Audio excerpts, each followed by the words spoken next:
Audio Reading presents The Strange Case of Dr. Jekyll and Mr. Hyde by Robert Louis Stevenson. Story of the Door. Mr. Utterson the lawyer was a man of a rugged countenance that was never lighted by a smile. Cold, scanty, and embarrassed in discourse. Backward in sentiment, lean, long, dusty, dreary, and yet somehow lovable. At friendly meetings, and when the wine was to his taste, something eminently human beaconed from his eye. Something indeed which never found its way into his talk, but which spoke not only in these silent symbols of the after-dinner phase, but more often and loudly in the acts of his life. He was austere with himself, drank gin when he was alone to mortify a taste for vintages, and though he enjoyed the theatre, had not crossed the doors of one for 20 years. But he had an approved tolerance for others, sometimes wondering, almost with envy, at the high pressure of spirits involved in their misdeeds, and in any extremity inclined to help rather than to reprove. I inclined to Gaines's heresy. He used to say quaintly, "I let my brother go to the devil in his own way." In this character, it was frequently his fortune to be the last reputable acquaintance and the last good influence in the lives of downgoing men. And to such as these, so long as they came about his chambers, he never marked a shade of change in his demeanour. No doubt the feat was easy to Mr. Utterson, for he was undemonstrative at the best, and even his friendship seemed to be founded in a similar catholicity of good nature. It is the mark of a modest man to accept his friendly circle ready-made from the hands of opportunity. And that was the lawyer's way. His friends were those of his own blood or those whom he had known the longest. His affections, like ivy, were the growth of time. They implied no aptness in the object. Hence, no doubt the bond that united him to Mr. Richard Enfield, his distant kinsman, the well-known man about town. It was a nut to crack for many, what these two could see in each other, or what subject they could find in common. It was reported by those who encountered them in their Sunday walks, that they said nothing, looked singularly dull, and would hail with obvious relief the appearance of a friend. For all that, the two men put the greatest store by these excursions, counted them the chief jewel of each week, and not only set aside occasions of pleasure, but even resisted the calls of business, that they might enjoy them uninterrupted. It chanced on one of these rambles that their way led them down a by-street in a busy quarter of London. The street was small and what is called quiet, but it drove a thriving trade on the weekdays. The inhabitants were all doing well, it seemed, and all emulously hoping to do better still, and laying out the surplus of their grains in coquetry, so that the shop fronts stood along that thoroughfare with an air of invitation, like rows of smiling saleswomen. Even on Sunday, when it veiled its more florid charms and lay comparatively empty of passage, the street shone out in contrast to its dingy neighbourhood, like a fire in a forest, and with its freshly painted shutters, well-polished brasses, and general cleanliness and gaiety of note, instantly caught and pleased the eye of the passenger. 2 doors from one corner, on the left hand going east, the line was broken by the entry of a court, and just at that point a certain sinister block of building thrust forward its gable on the street. It was 2 stories high, showed no window, nothing but a door on the lower story and a blind forehead of discoloured wall on the upper, and bore in every feature the marks of prolonged and sordid negligence. The door, which was equipped with neither bell nor knocker, was blistered and distained. Tramps slouched into the recess and struck matches on the panels. Children kept shop upon the steps. The schoolboy had tried his knife on the mouldings, and for close on a generation, no one had appeared to drive away these random visitors, or to repair their ravages. Mr. Enfield and the lawyer were on the other side of the by-street, but when they came abreast of the entry, the former lifted up his cane and pointed. "Did you ever remark that door?" he asked, and when his companion had replied in the affirmative, "It is connected in my mind," added he, with a very odd story. "Indeed," said Mr. Utterson, with a slight change of voice, "and what was that?" "Well, it was this way," returned Mr. Enfield. "I was coming home from some place at the end of the world, about 3 o'clock of a black winter morning, and my way lay through a part of town where there was literally nothing to be seen but lamps. Street after street, and all the folks asleep street after street, all lighted up as if for a procession, and all as empty as a church. Till at last I got into that state of mind when a man listens and begins to long for the sight of a policeman, All at once, I saw two figures, one a little man, he was stumping along eastward at a good walk, and the other a girl of maybe 8 or 10, who was running as hard as she was able down a cross street. Well, sir, the two ran into one another naturally enough at the corner. And then came the horrible part of the thing. For the man trampled calmly over the child's body and left her screaming on the ground. It sounds nothing to hear, but it was hellish to see. It wasn't like a man. It was like some damned juggernaut. I gave a few hello, took to my heels, collared my gentleman, and brought him back to where there was already quite a group about the screaming child. He was perfectly cool and made no resistance, but gave me one look, so ugly that it brought out the sweat on me like running. The people who had turned out were the girl's own family. And pretty soon, the doctor, for whom she had been sent, put in his appearance. Well, the child was not much the worse, more frightened, according to the sawbones. And there you might have supposed would be an end to it. But there was one curious circumstance. I had taken a loathing to my gentleman at first sight. So had the child's family, which was only natural. But the doctor's case was what struck me. He was the usual cut and dry apothecary, of no particular age and colour, with a strong Edinburgh accent, and about as emotional as a bagpipe. Well, sir, he was like the rest of us. Every time he looked at my prisoner, I saw that Sawbones turned sick and white with the desire to kill him. I knew what was in his mind, just as he knew what was in mine. And killing being out of the question, we did the next best. We told the man we could, and would make such a scandal out of this. Should make his name stink from one end of London to the other. If he had any friends or any credit, we undertook that he should lose them.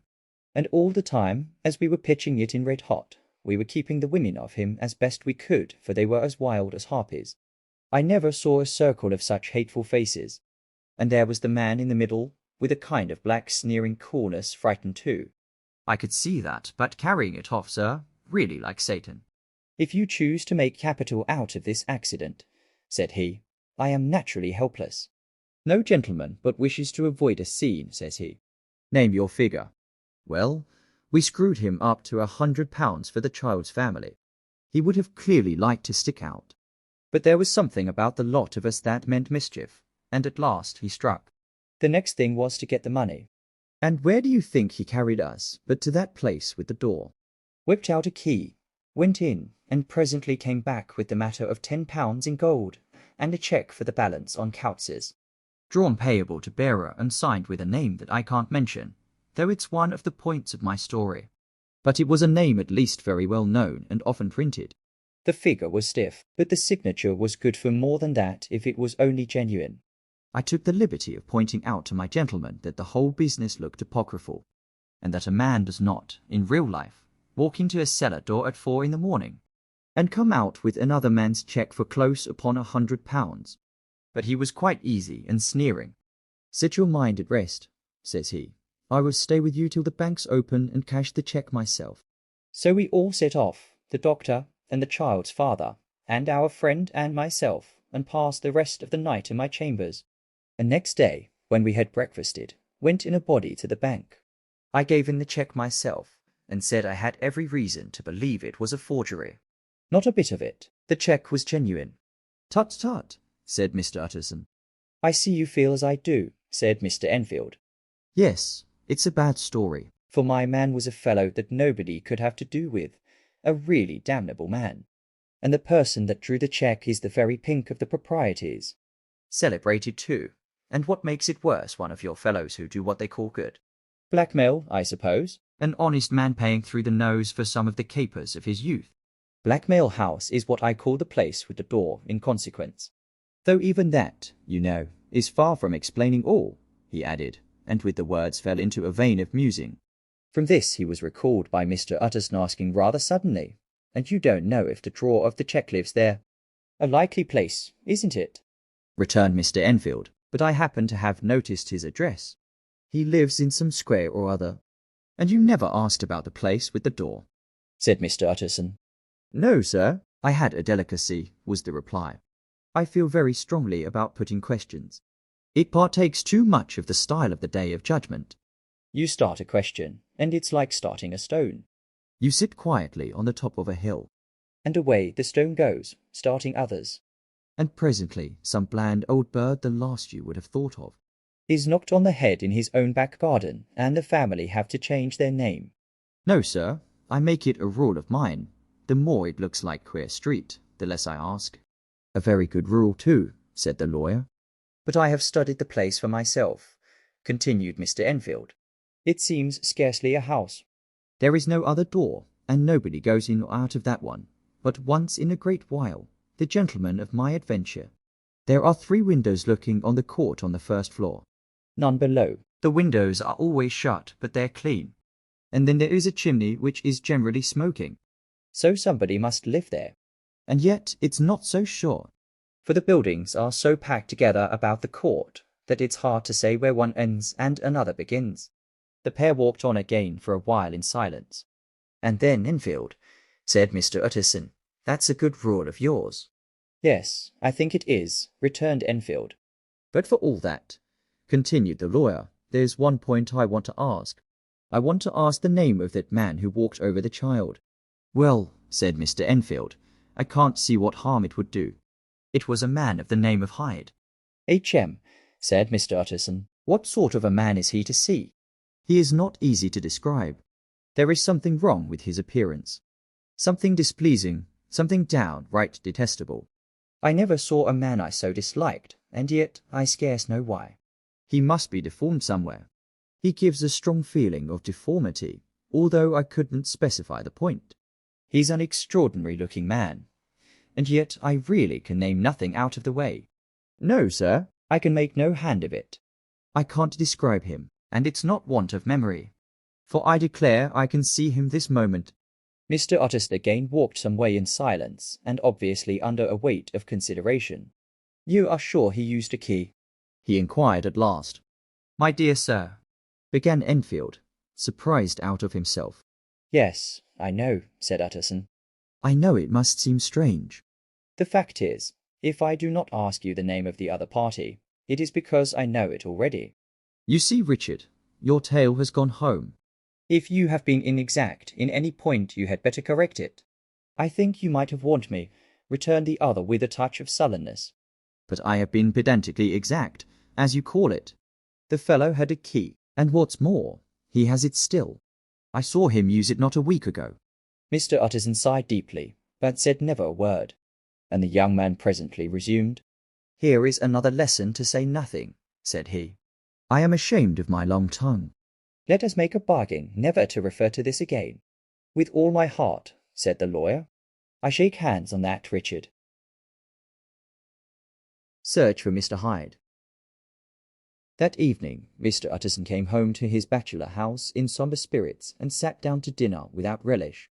It was his custom of a Sunday, when this meal was over, to sit close by the fire, a volume of some dry divinity on his reading desk, until the clock of the neighbouring church rang out the hour of 12, when he would go soberly and gratefully to bed.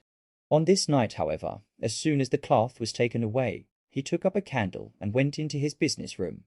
There he opened his safe, took from the most private part of it a document endorsed on the envelope as Dr. Jekyll's will, and sat down with a clouded brow to study its contents. The will was holograph, for Mr. Utterson, though he took charge of it now that it was made, had refused to lend the least assistance in the making of it.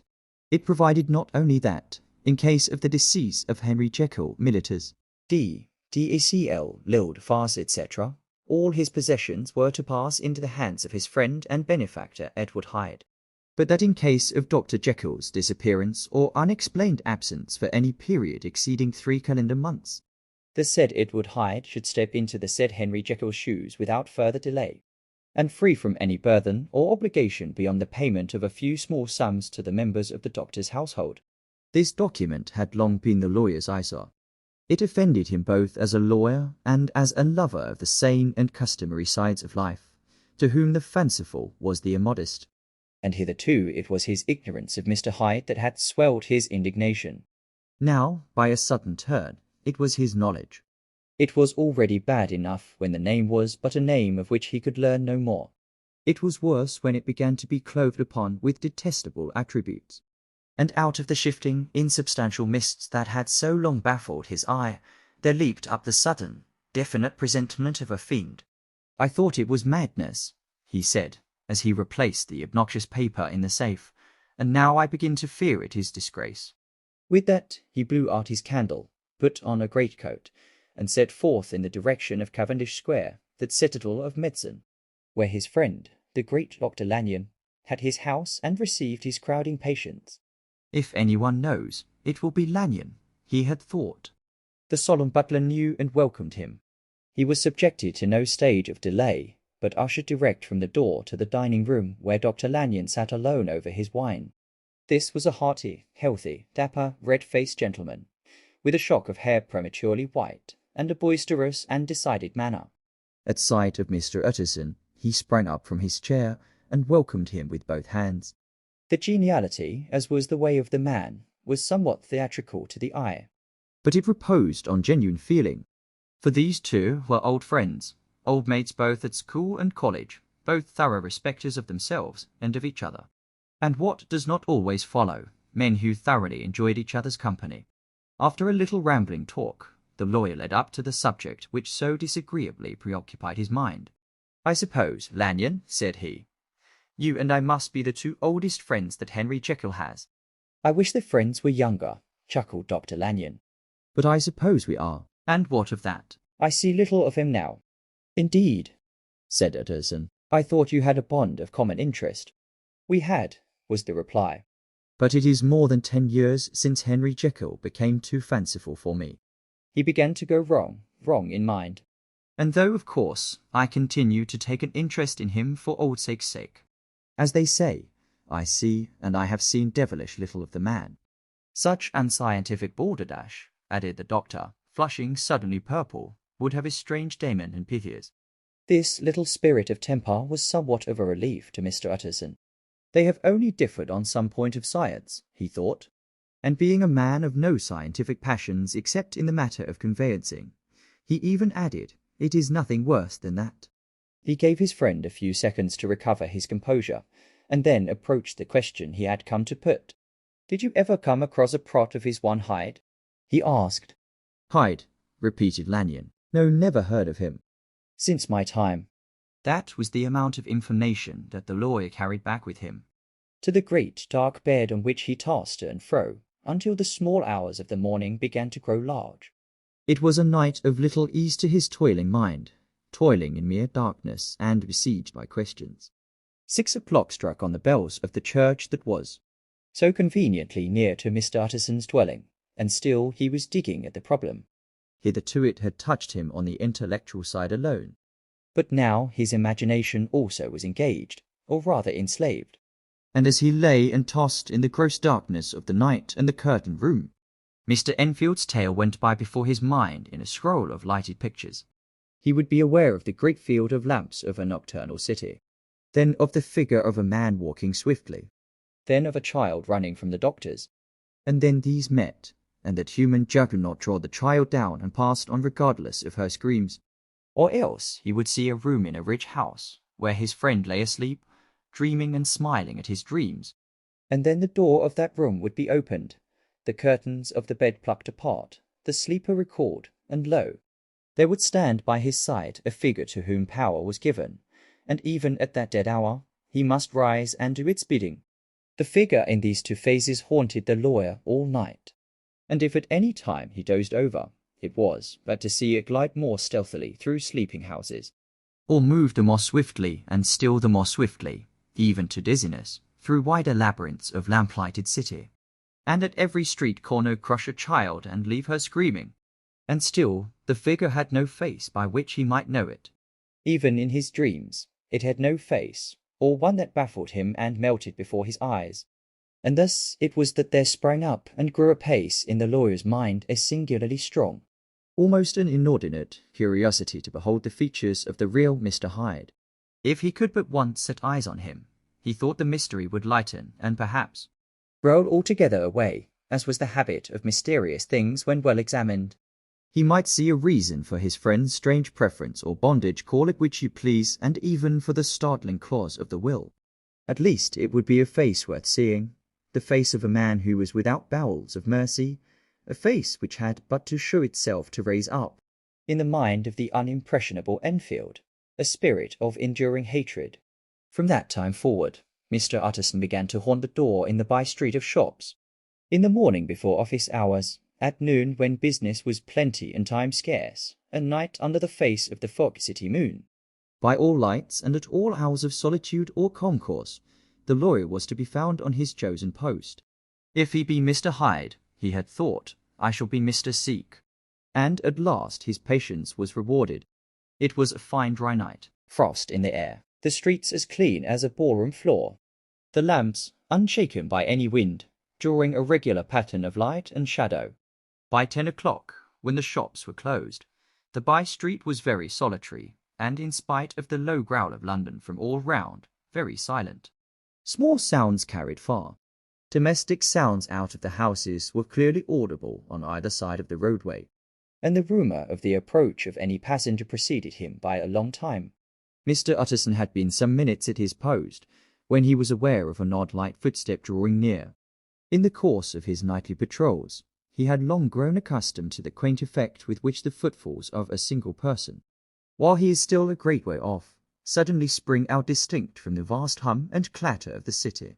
Yet his attention had never before been so sharply and decisively arrested, and it was with a strong, superstitious prevision of success that he withdrew into the entry of the court.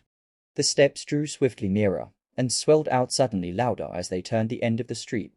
The lawyer, looking forth from the entry, could soon see what manner of man he had to deal with. He was small and very plainly dressed, and the look of him, even at that distance, went somehow strongly against the watcher's inclination. But he made straight for the door, crossing the roadway to save time, and as he came, he drew a key from his pocket like one approaching home. Mr. Utterson stepped out and touched him on the shoulder as he passed. "Mr. Hyde, I think?" Mr. Hyde shrank back with a hissing intake of the breath. But his fear was only momentary, and though he did not look the lawyer in the face, he answered coolly enough, "That is my name. What do you want?" "I see you are going in," returned the lawyer. "I am an old friend of Dr. Jekyll's, Mr. Utterson of Gaunt Street. You must have heard of my name. And meeting you so conveniently, I thought you might admit me. You will not find Dr. Jekyll." "He is from home," replied Mr. Hyde, blowing in the key. And then suddenly, but still without looking up, "How did you know me?" he asked. "On your side," said Mr. Utterson, "will you do me a favour?" "With pleasure," replied the other. "What shall it be?" "Will you let me see your face?" asked the lawyer. Mr. Hyde appeared to hesitate, and then, as if upon some sudden reflection, fronted about with an air of defiance, and the pair stared at each other pretty fixedly for a few seconds. "Now I shall know you again," said Mr. Utterson. "It may be useful." "Yes," returned Mr. Hyde. "It is as well we have met. And propos, you should have my address." And he gave a number of a street in Soho. Good God, thought Mr. Utterson, can he, too, have been thinking of the will? But he kept his feelings to himself, and only grunted in acknowledgment of the address. "And now," said the other, "how did you know me?" "By description," was the reply. "Whose description?" "We have common friends," said Mr. Utterson. "Common friends," echoed Mr. Hyde, a little hoarsely. "Who are they?" "Jekyll, for instance," said the lawyer. "He never told you," cried Mr. Hyde, with a flush of anger. "I did not think he would have lied." "Come," said Mr. Utterson, "that is not fitting language." The other snarled aloud into a savage laugh, and the next moment, with extraordinary quickness, he had unlocked the door and disappeared into the house. The lawyer stood a while when Mr. Hyde had left him, the picture of disquietude. Then he began slowly to mount the street, pausing every step or two and putting his hand to his brow like a man in mental perplexity. The problem he was thus debating as he walked was one of a class that is rarely solved. Mr. Hyde was pale and dwarfish. He gave an impression of deformity without any nameable malformation. He had a displeasing smile. He had borne himself to the lawyer with a sort of murderous mixture of timidity and boldness, and he spoke with a husky, whispering and somewhat broken voice. All these were points against him, but not all of these together could explain the hitherto unknown disgust, loathing and fear with which Mr. Utterson regarded him. "There must be something else," said the perplexed gentleman. "There is something more, if I could find a name for it. God bless me, the man seems hardly human." Something troglodytic, shall we say? Or can it be the old story of Dr. Fell? Or is it the mere radiance of a foul soul that thus transpires through and transfigures its clay continent? The last, I think. For, oh, my poor old Harry Jekyll, if ever I read Satan's signature upon a face, it is on that of your new friend. Round the corner from the by street, there was a square of ancient, handsome houses, now for the most part decayed from their high estate and let in flats and chambers to all sorts and conditions of men. Map engravers, architects, shady lawyers, and the agents of obscure enterprises. One house, however, second from the corner, was still occupied entire. And at the door of this, which wore a great air of wealth and comfort, though it was now plunged in darkness except for the fanlight, Mr. Utterson stopped and knocked. A well-dressed, elderly servant opened the door. "Is Dr. Jekyll at home, Poole?" asked the lawyer.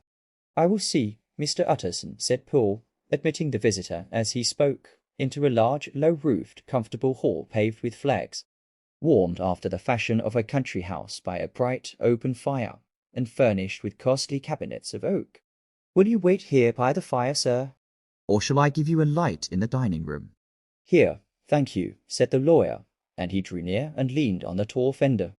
This hall, in which he was now left alone, was a pet fancy of his friend the doctor's, and Utterson himself was wont to speak of it as the pleasantest room in London. But tonight there was a shudder in his blood. The face of Hyde sat heavy on his memory. He felt what was rare with him, a nausea and a distaste of life, and in the gloom of his spirits he seemed to read a menace.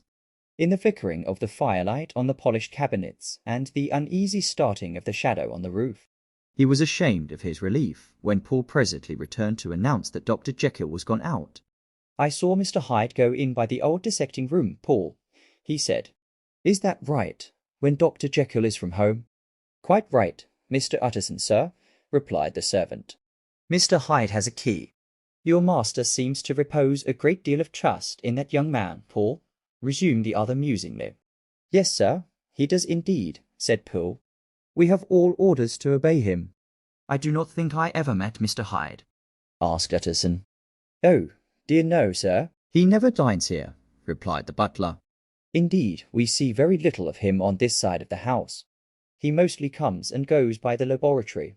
"Well, good night, Paul." "Good night, Mr. Utterson." And the lawyer set out homeward with a very heavy heart. "Poor Harry Jekyll," he thought. "My mind misgives me he is in deep waters." He was wild when he was young. A long while ago, to be sure. But in the law of God there is no statute of limitations. Aye, it must be that. The ghost of some old sin, the cancer of some concealed disgrace, punishment coming, plead Clouder. years after memory has forgotten and self-love condone the fault. And the lawyer, scared by the thought, brooded a while on his own past, groping in all the corners of memory, lest by chance some jack-in-the-box of an old iniquity should leap to light there. His past was fairly blameless. Few men could read the rolls of their life with less apprehension. Yet he was humbled to the dust by the many ill things he had done, and raised up again into a sober and fearful gratitude by the many he had come so near to doing yet avoided. And then by a return on his former subject, he conceived a spark of hope. This Master Hyde, if he was studied, thought he must have secrets of his own. Black secrets, by the look of him. Secrets compared to which poor Jekyll's worst would be like sunshine. Things cannot continue as they are. It turns me cold to think of this creature stealing like a thief to Harry's bedside. Poor Harry, what awakening! And the danger of it, for if this Hyde suspects the existence of the will, he may grow impatient to inherit. Aye, I must put my shoulders to the wheel if Jekyll will but let me, he added. If Jekyll will only let me. For once more he saw before his mind's eye, as clear as transparency, the strange clauses of the will. Dr. Jekyll was quite at ease.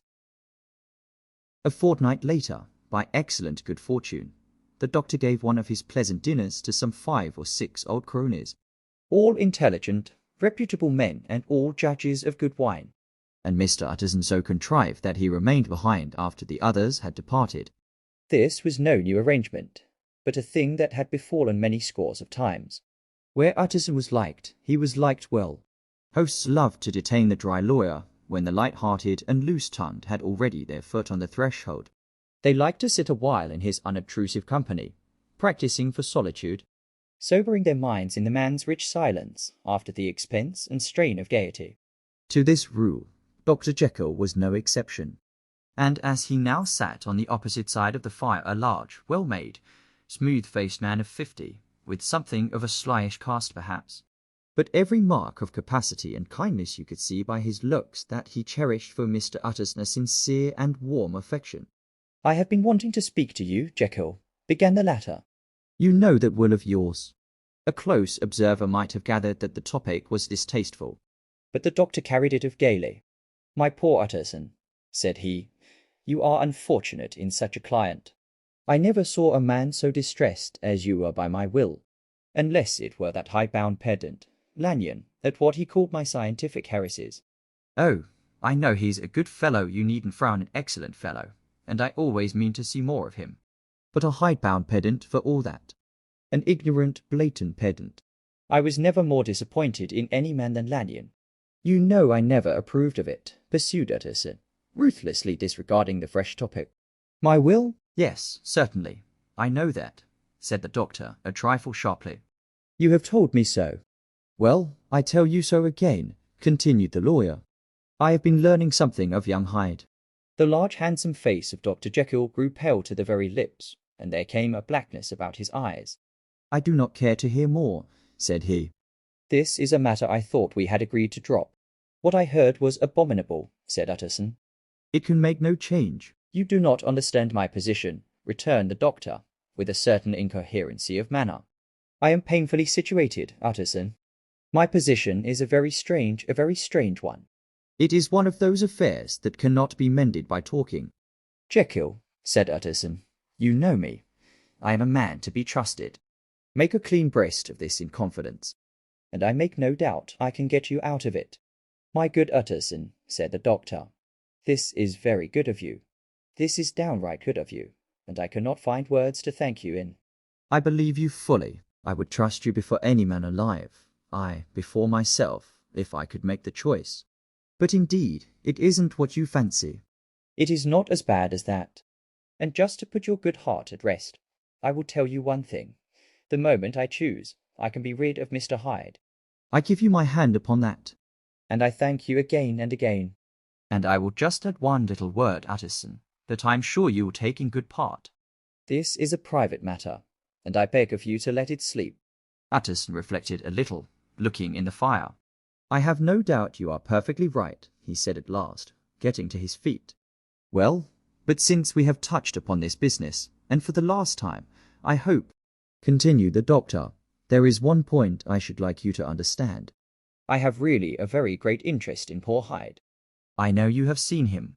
"He told me so, and I fear he was rude." "But I do sincerely take a very great interest in that young man. And if I am taken away, Utterson, I wish you to promise me that you will bear with him and get his rights for him." "I think you would, if you knew all." "And it would be a weight of my mind if you would promise." "I can't pretend that I shall ever like him," said the lawyer. "I don't ask that," pleaded Jekyll, laying his hand upon the other's arm. "I only ask for justice. I only ask you to help him for my sake, when I am no longer here." Utterson heaved an irrepressible sigh. "Well," said he, "I promise." The Carew murder case. Nearly a year later, in the month of October 18, London was startled by a crime of singular ferocity, and rendered all the more notable by the high position of the victim. The details were few and startling. A maid-servant living alone in a house not far from the river had gone upstairs to bed about 11. Although a fog rolled over the city in the small hours, the early part of the night was cloudless, and the lane which the maid's window overlooked was brilliantly lit by the full moon. It seemed she was romantically given, for she sat down upon her box, which stood immediately under the window, and fell into a dream of musing. Never, she used to say, with streaming tears, when she narrated that experience, never had she felt more at peace with all men or thought more kindly of the world. And as she so sat, she became aware of an aged beautiful gentleman with white hair, drawing near along the lane, and advancing to meet him, another and very small gentleman, to whom at first she paid less attention. When they had come within speech, which was just under the maid's eyes, the older man bowed and accosted the other with a very pretty manner of politeness. It did not seem as if the subject of his address were of great importance. Indeed, from his pointing, it sometimes appeared as if he were only inquiring his way.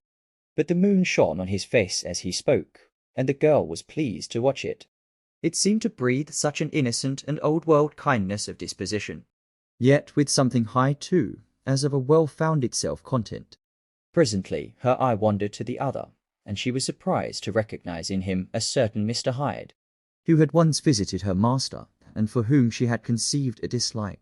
He had in his hand a heavy cane, with which he was trifling, but he answered never a word, and seemed to listen with an ill-contained impatience. And then all of a sudden he broke out in a great flame of anger, stamping with his foot, brandishing the cane, and carrying on as the maid described it like a madman.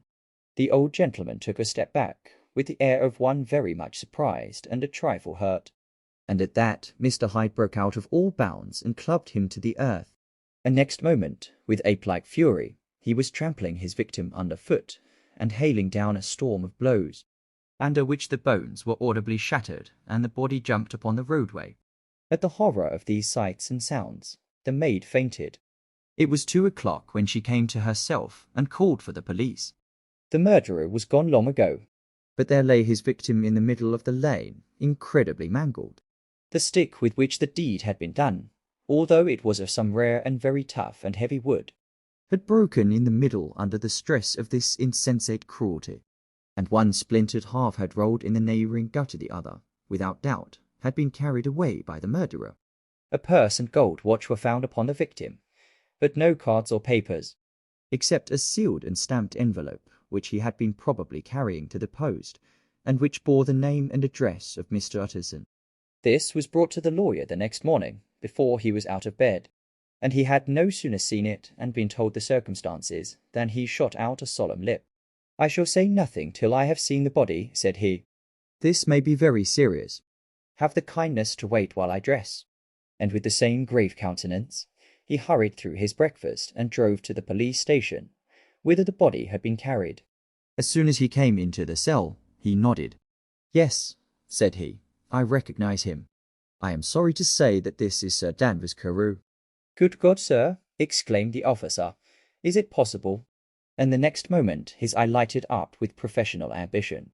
"This will make a deal of noise," he said, "and perhaps you can help us to the man." And he briefly narrated what the maid had seen, and showed the broken stick. Mr. Utterson had already quailed at the name of Hyde, but when the stick was laid before him, he could doubt no longer. Broken and battered as it was, he recognized it for one that he had himself presented many years before to Henry Jekyll. "Is this Mr. Hyde a person of small stature?" he inquired. "Particularly small and particularly wicked-looking, is what the maid calls him," said the officer. Mr. Utterson reflected, and then, raising his head, "If you will come with me in my cab," he said, "I think I can take you to his house." It was by this time about 9 in the morning, and the first fog of the season. A great chocolate-coloured pall lowered over heaven, but the wind was continually charging and rooting these embattled vapours, so that as the cab crawled from street to street, Mr. Utterson beheld a marvellous number of degrees and hues of twilight. For here it would be dark like the back end of evening, and there would be a glow of a rich, lurid brown, like the light of some strange conflagration. And here, for a moment, the fog would be quite broken up, and a haggard shaft of daylight would glance in between the swirling wreaths. The dismal quarter of Soho seen under these changing glimpses, with its muddy ways and slatternly passengers, and its lamps, which had never been extinguished, or had been kindled afresh to combat this mournful re-invasion of darkness, seemed in the lawyer's eyes like a district of some city in a nightmare. The thoughts of his mind, besides, were of the gloomiest dye, and when he glanced at the companion of his drive, he was conscious of some touch of that terror of the law, and the law's officers, which may at times assail the most honest. As the cab drew up before the address indicated, the fog lifted a little and showed him a dingy street, a gin palace, a low French eating-house, a shop for the retail of penny numbers and twopenny salads, many ragged children huddled in the doorways, and many women of many different nationalities passing out, key in hand, to have a morning glass.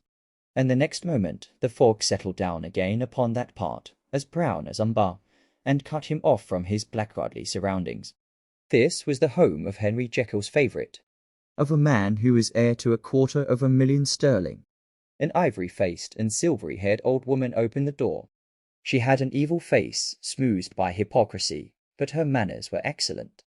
Yes, she said, this was Mr. Hyde's, but he was not at home. He had been in that night very late, but he had gone away again in less than an hour.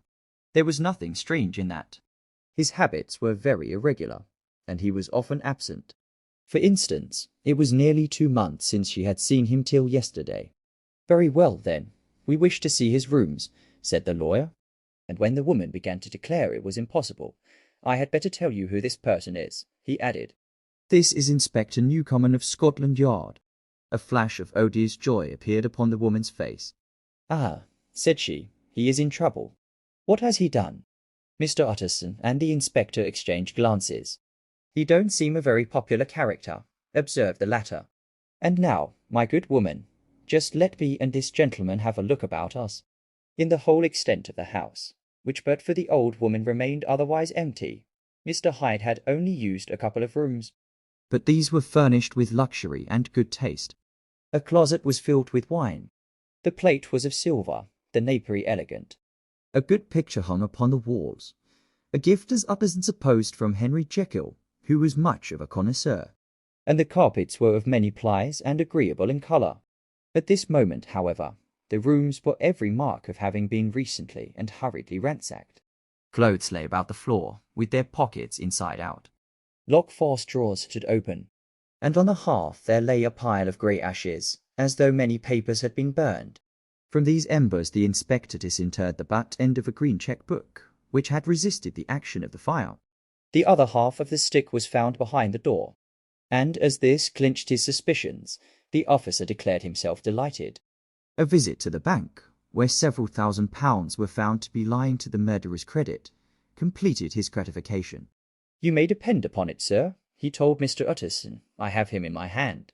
He must have lost his head, or he never would have left the stick, or, above all, burned the cheque-book. Why, money's life to the man. We have nothing to do but wait for him at the bank, and get out the handbills. This last, however, was not so easy of accomplishment. For Mr. Hyde had numbered few familiars. Even the master of the servant-maid had only seen him twice. His family could nowhere be traced. He had never been photographed, and the few who could describe him differed widely, as common observers will. Only on one point were they agreed, and that was the haunting sense of unexpressed deformity with which the fugitive impressed his beholders. Incident of the letter.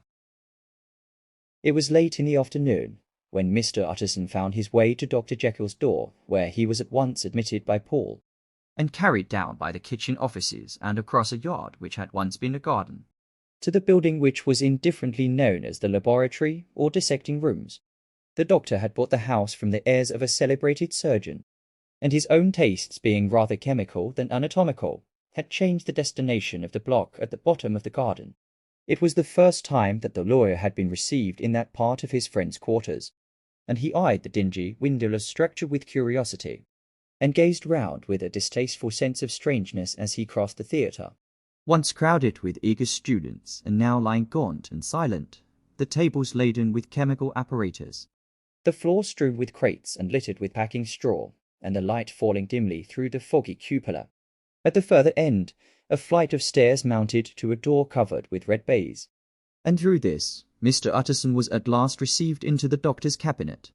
It was a large room fitted round with glass presses, furnished, among other things, with a cheval glass and a business table, and looking out upon the court by 3 dusty windows barred with iron. The fire burned in the grate. A lamp was set lighted on the chimney shelf, for even in the houses the fog began to lie thickly. And there, close up to the warmth, sat Dr. Jekyll, looking deathly sick. He did not rise to meet his visitor, but held out a cold hand and bade him welcome in a changed voice. "And now," said Mr. Utterson, as soon as Paul had left them, "you have heard the news." The doctor shuddered. "They were crying it in the square," he said. "I heard them in my dining-room." "One word," said the lawyer. Carew was my client, but so are you, and I want to know what I am doing. You have not been mad enough to hide this fellow. Utterson, I swear to God, cried the doctor, I swear to God, I will never set eyes on him again. I bind my honour to you that I am done with him in this world. It is all at an end. And indeed, he does not want my help. You do not know him as I do. He is safe. He is quite safe. Mark my words, he will never more be heard of. The lawyer listened gloomily. He did not like his friend's feverish manner. You seem pretty sure of him, said he.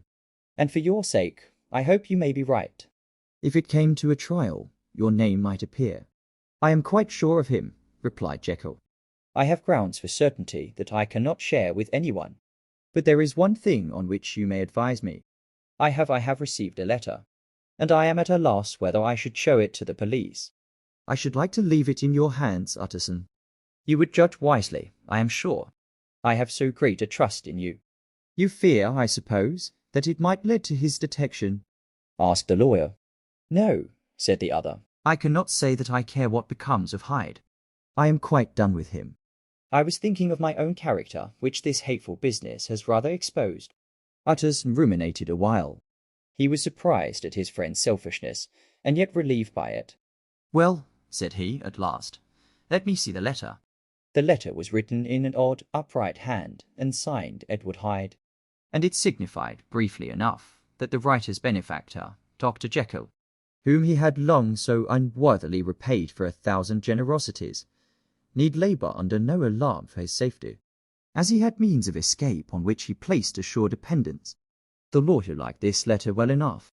It put a better colour on the intimacy than he had looked for, and he blamed himself for some of his past suspicions. Have you the envelope? He asked. I burned it, replied Jekyll, before I thought what I was about. But it bore no postmark. The note was handed in. Shall I keep this and sleep upon it? Asked Utterson. I wish you to judge for me entirely, was the reply. I have lost confidence in myself. Well, I shall consider, returned the lawyer. And now one word more. It was Hyde who dictated the terms in your will about the disappearance. The doctor seemed seized with a qualm of faintness. He shut his mouth tight and nodded. I knew it, said Utterson. He meant to murder you. You had a fine escape. I have had what is far more to the purpose, returned the doctor solemnly. I have had a lesson, O God, Utterson. What a lesson I have had, and he covered his face for a moment with his hands. On his way out, the lawyer stopped and had a word or two with Paul. By the by, said he, there was a letter handed in today. What was the messenger like? But Paul was positive nothing had come except by post, and only circulars by that, he added. This news sent of the visitor with his fears renewed. Plainly the letter had come by the laboratory door. Possibly, indeed, it had been written in the cabinet. And if that was so, it must be differently judged, and handled with the more caution. The newsboys, as he went, were crying themselves hoarse along the footways. Special edition. Shocking murder of an MSB. That was the funeral oration of one friend and client. And he could not help a certain apprehension lest the good name of another should be sucked down in the eddy of the scandal. It was, at least, a ticklish decision that he had to make. And self-reliant as he was by habit, he began to cherish a longing for advice. It was not to be had directly. But perhaps, he thought, it might be fished for. Presently after, he sat on one side of his own hearth, with Mr. Guest, his head clerk, upon the other. And midway between, at a nicely calculated distance from the fire, a bottle of a particular old wine that had long dwelt unsunned in the foundations of his house. The folk still slept on the wing above the drowned city, where the lamps glimmered like carbuncles. And through the muffle and smother of these fallen clouds, the procession of the town's life was still, rolling in through the great arteries with a sound as of a mighty wind. But the room was gay with firelight. In the bottle the acids were long ago resolved. The imperial dye had softened with time, as the colour grows richer in stained windows. And the glow of hot autumn afternoons on hillside vineyards was ready to be set free and to disperse the fogs of London. Insensibly the lawyer melted. There was no man from whom he kept fewer secrets than Mr. Guest. And he was not always sure that he kept as many as he meant. Guest had often been on business to the doctor's. He knew Paul, He could scarce have failed to hear of Mr. Hyde's familiarity about the house. He might draw conclusions. Was it not as well, then, that he should see a letter which put that mystery to right? And above all, Sin's guest, being a great student and critic of handwriting, would consider the step natural and obliging. The clerk, besides, was a man of counsel. He could scarce read so strange a document without dropping a remark. And by that remark, Mr. Utterson might shape his future course. "This is a sad business about Sir Danvers," he said. "Yes, sir, indeed. It has elicited a great deal of public feeling," returned Guest. "The man, of course, was mad." "I should like to hear your views on that," replied Utterson. "I have a document here in his handwriting. It is between ourselves, for I scarce know what to do about it." "It is an ugly business at the best. But there it is." "Quite in your way. A murderer's autograph." Guest's eyes brightened, and he sat down at once and studied it with passion. "No, sir," he said, "not mad. But it is an odd hand." "And by all accounts a very odd writer," added the lawyer. Just then the servant entered with a note. "Is that from Dr. Jekyll, sir?" inquired the clerk. "I thought I knew the writing." "Anything private, Mr. Utterson?" "Only an invitation to dinner." "Why? Do you want to see it?" "One moment." "I thank you, sir." And the clerk laid the 2 sheets of paper alongside and sedulously compared their contents. "Thank you, sir," he said at last, returning both. "It's a very interesting autograph." There was a pause, during which Mr. Utterson struggled with himself. "Why did you compare them, Guest?" he inquired suddenly. "Well, sir," returned the clerk, "there's a rather singular resemblance. The 2 hands are in many points identical, only differently sloped." "Rather quaint," said Utterson. "It is, as you say, rather quaint," returned Guest. "I wouldn't speak of this note, you know," said the master. "No, sir," said the clerk. "I understand." But no sooner was Mr. Utterson alone that night than he locked the note into his safe, where it reposed from that time forward. "What?" he thought. "Henry Jekyll fought for a murderer, and his blood ran cold in his veins." Incident of Dr. Lanyon. Time ran on. Thousands of pounds were offered in reward, for the death of Sir Danvers was resented as a public injury. But Mr. Hyde had disappeared out of the ken of the police as though he had never existed. Much of his past was unearthed, indeed, and all disreputable. Tales came out of the man's cruelty, at once so callous and violent. Of his vile life, of his strange associates, of the hatred that seemed to have surrounded his career. But of his present whereabouts, not a whisper. From the time he had left the house in Soho on the morning of the murder, he was simply blotted out. And gradually, as time drew on, Mr. Utterson began to recover from the hotness of his alarm, and to grow more at quiet with himself. The death of Sir Danvers was, to his way of thinking, more than paid for by the disappearance of Mr. Hyde. Now that that evil influence had been withdrawn, a new life began for Dr. Jekyll.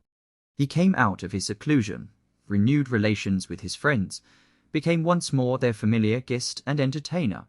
And whilst he had always been known for charities, he was now no less distinguished for religion. He was busy, he was much in the open air, he did good. His face seemed to open and brighten, as if with an inward consciousness of service. And for more than 2 months, the doctor was at peace. On the 8th of January Utterson had dined at the doctor's with a small party. Lanyon had been there, and the face of the host had looked from one to the other as in the old days when the trio were inseparable friends. On the 12th, and again on the 14th, the door was shut against the lawyer. The doctor was confined to the house, Paul said, and saw no one. On the 15th, he tried again, and was again refused. And having now been used for the last 2 months to see his friend almost daily, he found this return of solitude to weigh upon his spirits. The 5th night he had in guest to dine with him, and the 6th he betook himself to Dr. Lanyon's. There at least he was not denied admittance. But when he came in, he was shocked at the change which had taken place in the doctor's appearance. He had his death warrant written legibly upon his face. The rosy man had grown pale. His flesh had fallen away. He was visibly balder and older. And yet it was not so much these tokens of a swift physical decay that arrested the lawyer's notice, as a look in the eye and quality of manner that seemed to testify to some deep-seated terror of the mind. It was unlikely that the doctor should fear death. And yet that was what Utterson was tempted to suspect. Yes, he thought, he is a doctor. He must know his own state, and that his days are counted, and the knowledge is more than he can bear. And yet, when Utterson remarked on his ill looks, it was with an air of great firmness that Lanyon declared himself a doomed man. "I have had a shock," he said, "and I shall never recover." It is a question of weeks. Well, life has been pleasant. I liked it. Yes, sir, I used to like it. I sometimes think if we knew all, we should be more glad to get away. Jekyll is ill, too, observed Utterson. Have you seen him? But Lanyon's face changed, and he held up a trembling hand. I wish to see or hear no more of Dr. Jekyll, he said in a loud, unsteady voice.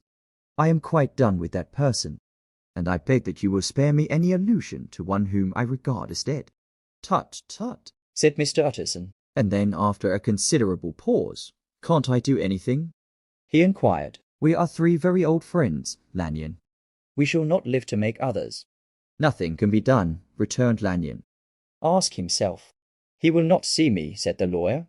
I am not surprised at that, was the reply. Some day, Utterson, after I am dead, you may perhaps come to learn the right and wrong of this. I cannot tell you. And in the meantime, if you can sit and talk with me of other things, for God's sake, stay and do so. But if you cannot keep clear of this accursed topic, then in God's name, go, for I cannot bear it. As soon as he got home, Utterson sat down and wrote to Jekyll, complaining of his exclusion from the house, and asking the cause of this unhappy break with Lanyon. And the next day brought him a long answer, often very pathetically worded, and sometimes darkly mysterious in drift. The quarrel with Lanyon was incurable. I do not blame our old friend, Jekyll wrote, but I share his view that we must never meet. I mean from henceforth to lead a life of extreme seclusion. You must not be surprised, nor must you doubt my friendship, if my door is often shut even to you. You must suffer me to go my own dark way. I have brought on myself a punishment and a danger that I cannot name. If I am the chief of sinners, I am the chief of sufferers also. I could not think that this earth contained a place for sufferings and terrors so unmanning. And you can do but one thing, Utterson, to lighten this destiny, and that is to respect my silence. Utterson was amazed. The dark influence of Hyde had been withdrawn. The doctor had returned to his old tasks and amities. A week ago, the prospect had smiled with every promise of a cheerful and an honoured age. And now, in a moment, friendship and peace of mind and the whole tenor of his life were wrecked. So great and unprepared a change pointed to madness. But in view of Lanyon's manner and words, there must lie for it some deeper ground. A week afterwards, Dr. Lanyon took to his bed, and in something less than a fortnight he was dead. The night after the funeral, at which he had been sadly affected, Utterson locked the door of his business room, and sitting there by the light of a melancholy candle, drew out and set before him an envelope, addressed by the hand and sealed with the seal of his dead friend. Private, for the hands of J. Utterson alone, and in case of his predeceased to be destroyed and read, so it was emphatically superscribed. And the lawyer dreaded to behold the contents. I have buried one friend today, he thought. What if this should cost me another? And then he condemned the fear as a disloyalty, and broke the seal. Within there was another enclosure, likewise sealed and marked, upon the cover as not to be opened till the death or disappearance of Dr. Henry Jekyll. Utterson could not trust his eyes. Yes, it was disappearance. Here again, as in the mad will which he had long ago restored to its author. Here again, with the idea of a disappearance and the name of Henry Jekyll bracketed. But in the will, that idea had sprung from the sinister suggestion of the man Hyde. It was set there with a purpose all too plain and horrible. Written by the hand of Lanyon, what should it mean? A great curiosity came on the trustee to disregard the prohibition and dive at once to the bottom of these mysteries. But professional honour and faith to his dead friend were stringent obligations. And the packet slept in the inmost corner of his private safe. It is one thing to mortify curiosity, another to conquer it. And it may be doubted if, from that day forth, Utterson desired the society of his surviving friend with the same eagerness. He thought of him kindly, but his thoughts were disquieted and fearful. He went to call indeed, but he was perhaps relieved to be denied admittance. Perhaps, in his heart, he preferred to speak with Paul upon the doorstep and surrounded by the air and sounds of the open city, rather than to be admitted into that house of voluntary bondage, and to sit and speak with its inscrutable recluse. Paul had, indeed, no very pleasant news to communicate. The doctor, it appeared, now more than ever confined himself to the cabinet over the laboratory, where he would sometimes even sleep. He was out of spirits. He had grown very silent. He did not read. It seemed as if he had something on his mind. Utterson became so used to the unvarying character of these reports that he fell of little by little in the frequency of his visits. Incident at the window. It chanced on Sunday, when Mr. Utterson was on his usual walk with Mr. Enfield, that their way lay once again through the by-street, and that when they came in front of the door, both stopped to gaze on it. "Well," said Enfield, "that story's at an end at least." "We shall never see more of Mr. Hyde." "I hope not," said Utterson. "Did I ever tell you that I once saw him, and shared your feeling of repulsion?" "It was impossible to do the one without the other," returned Enfield. "And by the way, Watson, as you must have thought me, not to know that this was a back way to Dr. Jekyll's." "It was partly your own fault that I found it out, even when I did." "So you found it out, did you?" said Utterson. "But if that be so, we may step into the court and take a look at the windows. To tell you the truth, I am uneasy about poor Jekyll, and even outside I feel as if the presence of a friend might do him good." The court was very cool and a little damp, and full of premature twilight, although the sky, high up overhead, was still bright with sunset. The middle one of the 3 windows was halfway open, and sitting close beside it, taking the air with an infinite sadness of mien, like some disconsolate prisoner, Utterson saw Dr. Jekyll. "What, Jekyll?" he cried. "I trust you are better." "I am very low, Utterson," replied the doctor drearily, "very low. It will not last long, thank God." "You stay too much indoors," said the lawyer. "You should be out, whipping up the circulation like Mr. Enfield and me. This is my cousin, Mr. Enfield, Dr. Jekyll. Come now, get your hat and take a quick turn with us." "You are very good," sighed the other. "I should like to very much. But no, it is quite impossible." "I dare not." "But indeed, Utterson, I am very glad to see you." "This is really a great pleasure." "I would ask you and Mr. Enfield up, but the place is really not fit."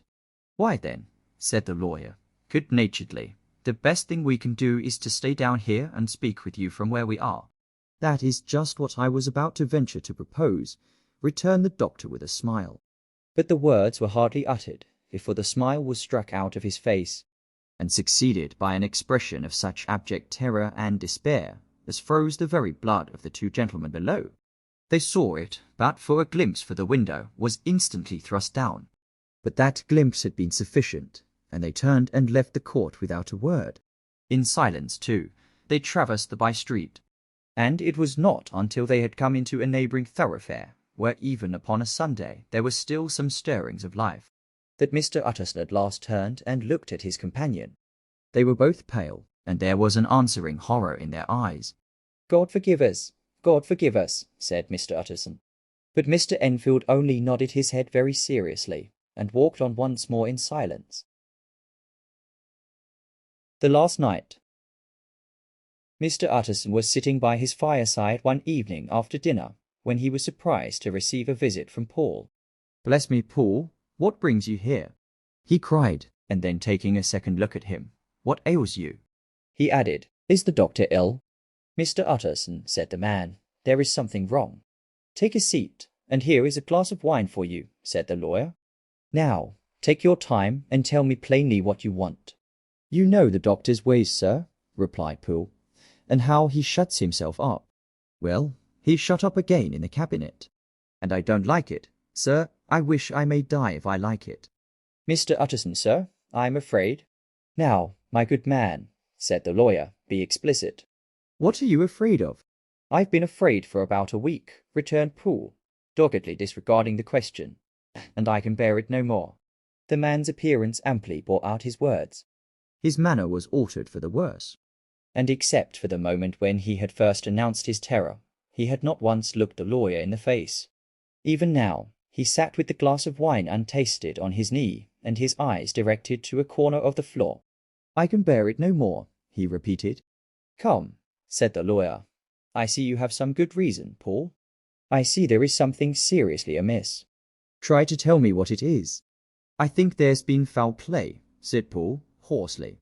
"Foul play!" cried the lawyer, a good deal frightened and rather inclined to be irritated in consequence. "What foul play? What does the man mean?" "I daren't say, sir," was the answer. "But will you come along with me and see for yourself?" Mr. Utterson's only answer was to rise and get his hat and greatcoat. But he observed with wonder the greatness of the relief that appeared upon the butler's face, and perhaps with no less, that the wine was still untasted when he set it down to follow. It was a wild, cold, seasonable night of March, with a pale moon. Lying on her back as though the wind had tilted her, and flying rack of the most diaphanous and lawny texture. The wind made talking difficult, and flecked the blood into the face. It seemed to have swept the streets unusually bare of passengers, besides. For Mr. Utterson thought he had never seen that part of London so deserted. He could have wished it otherwise. Never in his life had he been conscious of so sharp a wish to see and touch his fellow creatures. For struggle as he might, there was borne in upon his mind a crushing anticipation of calamity. The square, when they got there, was full of wind and dust, and the thin trees in the garden were lashing themselves along the railing. Paul, who had kept all the way a pace or two ahead, now pulled up in the middle of the pavement, and in spite of the biting weather, took off his hat and mopped his brow with a red pocket handkerchief. But for all the hurry of his coming, these were not the dews of exertion that he wiped away, but the moisture of some strangling anguish. For his face was white and his voice, when he spoke, harsh and broken. "Well, sir," he said, "here we are, and God grant there be nothing wrong." "Amen, Paul," said the lawyer. Thereupon the servant knocked in a very guarded manner. The door was opened on the chain, and a voice asked from within, "Is that you, Paul?" "It's all right," said Paul. "Open the door." The hall, when they entered it, was brightly lighted up. The fire was built high, and about the hearth the whole of the servants, men and women, stood huddled together like a flock of sheep. At the sight of Mr. Utterson, the housemaid broke into hysterical whimpering, and the cook, crying out, "Bless God, it's Mr. Utterson," ran forward as if to take him in her arms. What? Are you all here?" said the lawyer peevishly. "Very irregular, very unseemly." "Your master would be far from pleased." "They all afraid," said Paul. Blank silence followed, no one protesting. Only the maid lifted her voice and now wept loudly. "Hold your tongue," Paul said to her, with a ferocity of accent that testified to his own jangled nerves. And indeed, when the girl had so suddenly raised the note of her lamentation, they had all started and turned towards the inner door with faces of dreadful expectation. "And now," continued the butler, addressing the knife boy, "reach me a candle, and we'll get this through hands at once." And then he begged Mr. Utterson to follow him, and led the way to the back garden. "Now, sir," said he, "you come as gently as you can. I want you to hear, and I don't want you to be heard. And see here, sir, if by any chance he was to ask you in, don't go." Mr. Utterson's nerves, at this unlooked for termination, gave a jerk that nearly threw him from his balance. But he recollected his courage and followed the butler into the laboratory building through the surgical theatre, with its lumber of crates and bottles, to the foot of the stair. Here Paul motioned him to stand on one side and listen, while he himself, setting down the candle and making a great and obvious call on his resolution, mounted the steps and knocked with a somewhat uncertain hand on the red baize of the cabinet door. "Mr. Utterson, sir, asking to see you," he called. And even as he did so, once more violently signed to the lawyer to give ear. A voice answered from within. "Tell him I cannot see anyone," it said complainingly. "Thank you, sir," said Paul, with a note of something like triumph in his voice. And taking up his candle, he led Mr. Utterson back across the yard and into the great kitchen, where the fire was out and the beetles were leaping on the floor. "Sir," he said, looking Mr. Utterson in the eyes, "was that my master's voice?" "It seems much changed," replied the lawyer, very pale, but giving look for look. "Changed? "Well, yes, I think so," said the butler. "Have I been 20 years in this man's house to be deceived about his voice?" "No, sir. Master's made away with." He was made away with 8 days ago, when we heard him cry out upon the name of God. And who's in there instead of him, and why it stays there, is a thing that cries to heaven, Mr. Utterson. This is a very strange tale, Paul.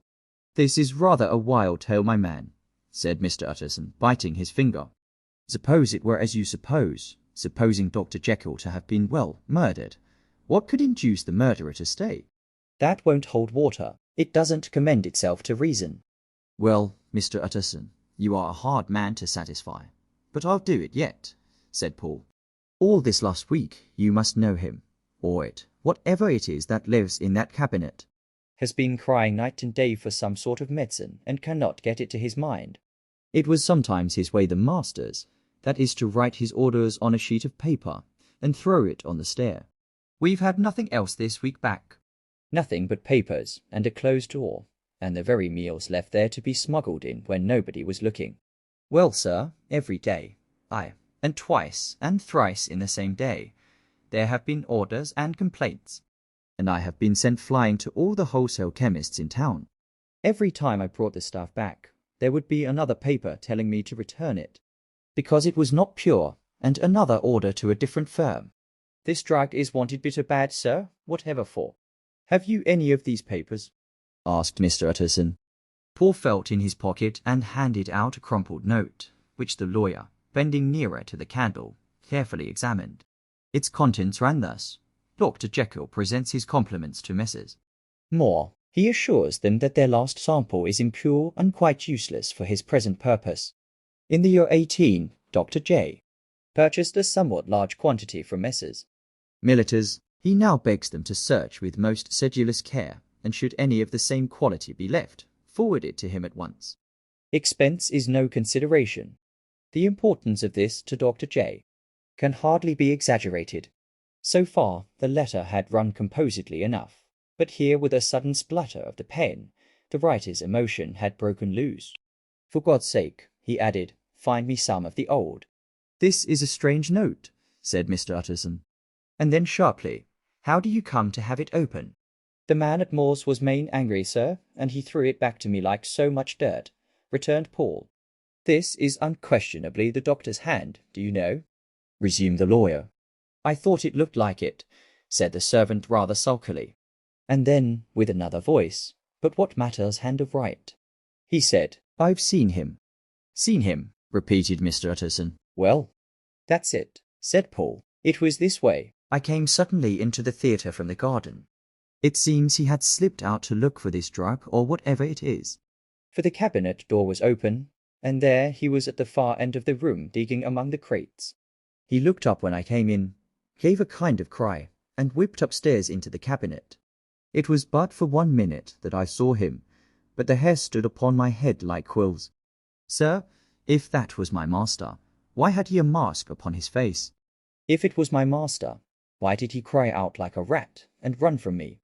I have served him long enough. And then the man paused and passed his hand over his face. These are all very strange circumstances, said Mr. Utterson, but I think I begin to see daylight. Your master, Paul, is plainly seized with one of those maladies that both torture and deform the sufferer. Hence, thought I know, the alteration of his voice. Hence the mask and the avoidance of his friends. Hence his eagerness to find this drug, by means of which the poor soul retains some hope of ultimate recovery. God grant that he be not deceived. There is my explanation. It is sad enough, Paul, aye, and appalling to consider. But it is plain and natural, hangs well together, and delivers us from all exorbitant alarms. Sir, said the butler, turning to a sort of mottled pallor, that thing was not my master. And there's the truth. My master, here he looked round him, and began to whisper, is a tall, fine build of a man, and this was more of a dwarf. Utterson attempted to protest. Oh, sir, cried Paul, do you think I do not know my master after 20 years?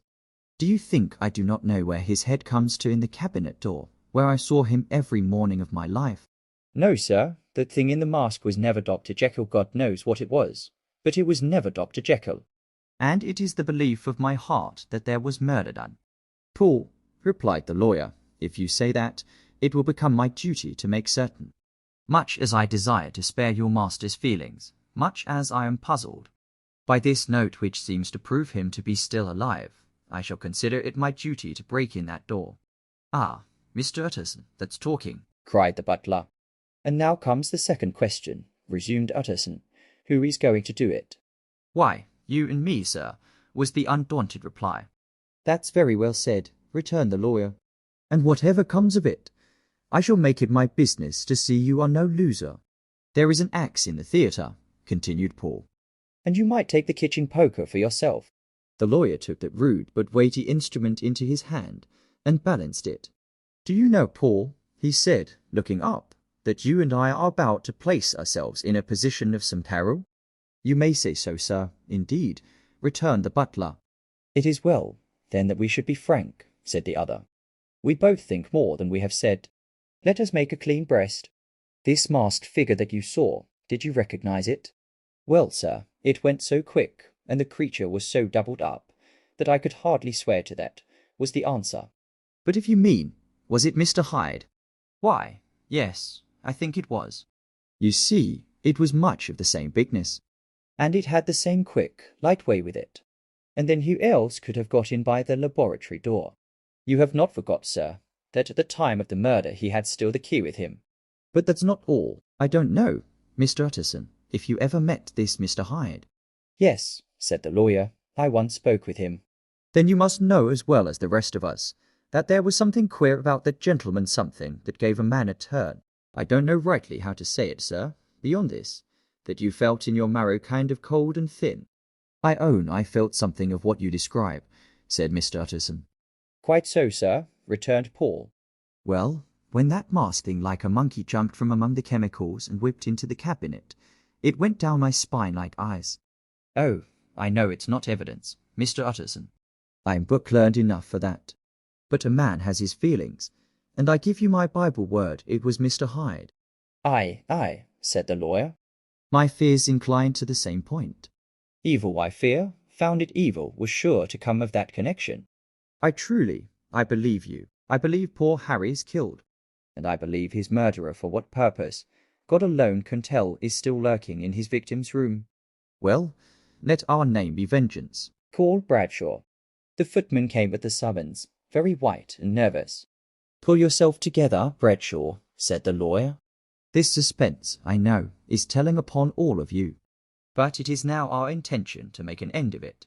Paul, here, and I are going to force our way into the cabinet. If all is well, my shoulders are broad enough to bear the blame. Meanwhile, lest anything should really be amiss, or any malefactor seek to escape by the back, you and the boy must go round the corner with a pair of good sticks and take your post at the laboratory door. We give you 10 minutes to get to your stations. As Bradshaw left, the lawyer looked at his watch. And now, Paul, let us get to ours, he said, and taking the poker under his arm, led the way into the yard. The scud had banked over the moon, and it was now quite dark. The wind, which only broke in puffs and draughts into that deep well of building, tossed the light of the candle to and fro about their steps, until they came into the shelter of the theatre, where they sat down silently to wait. London hummed solemnly all around. But nearer at hand, the stillness was only broken by the sounds of a footfall moving to and fro along the cabinet floor. So it will walk all day, sir, whispered Paul. Aye, and the better part of the night. Only when a new sample comes from the chemist, there's a bit of a break. Ah, it's an ill conscience that's such an enemy to rest. Ah, sir, there's blood foully shed in every step of it. But hark again, a little closer put your heart in your ears, Mr. Utterson, and tell me, is that the doctor's foot? The steps fell lightly and oddly, with a certain swing, for all they went so slowly. It was different indeed from the heavy creaking tread of Henry Jekyll. Utterson sighed. Is there never anything else? He asked.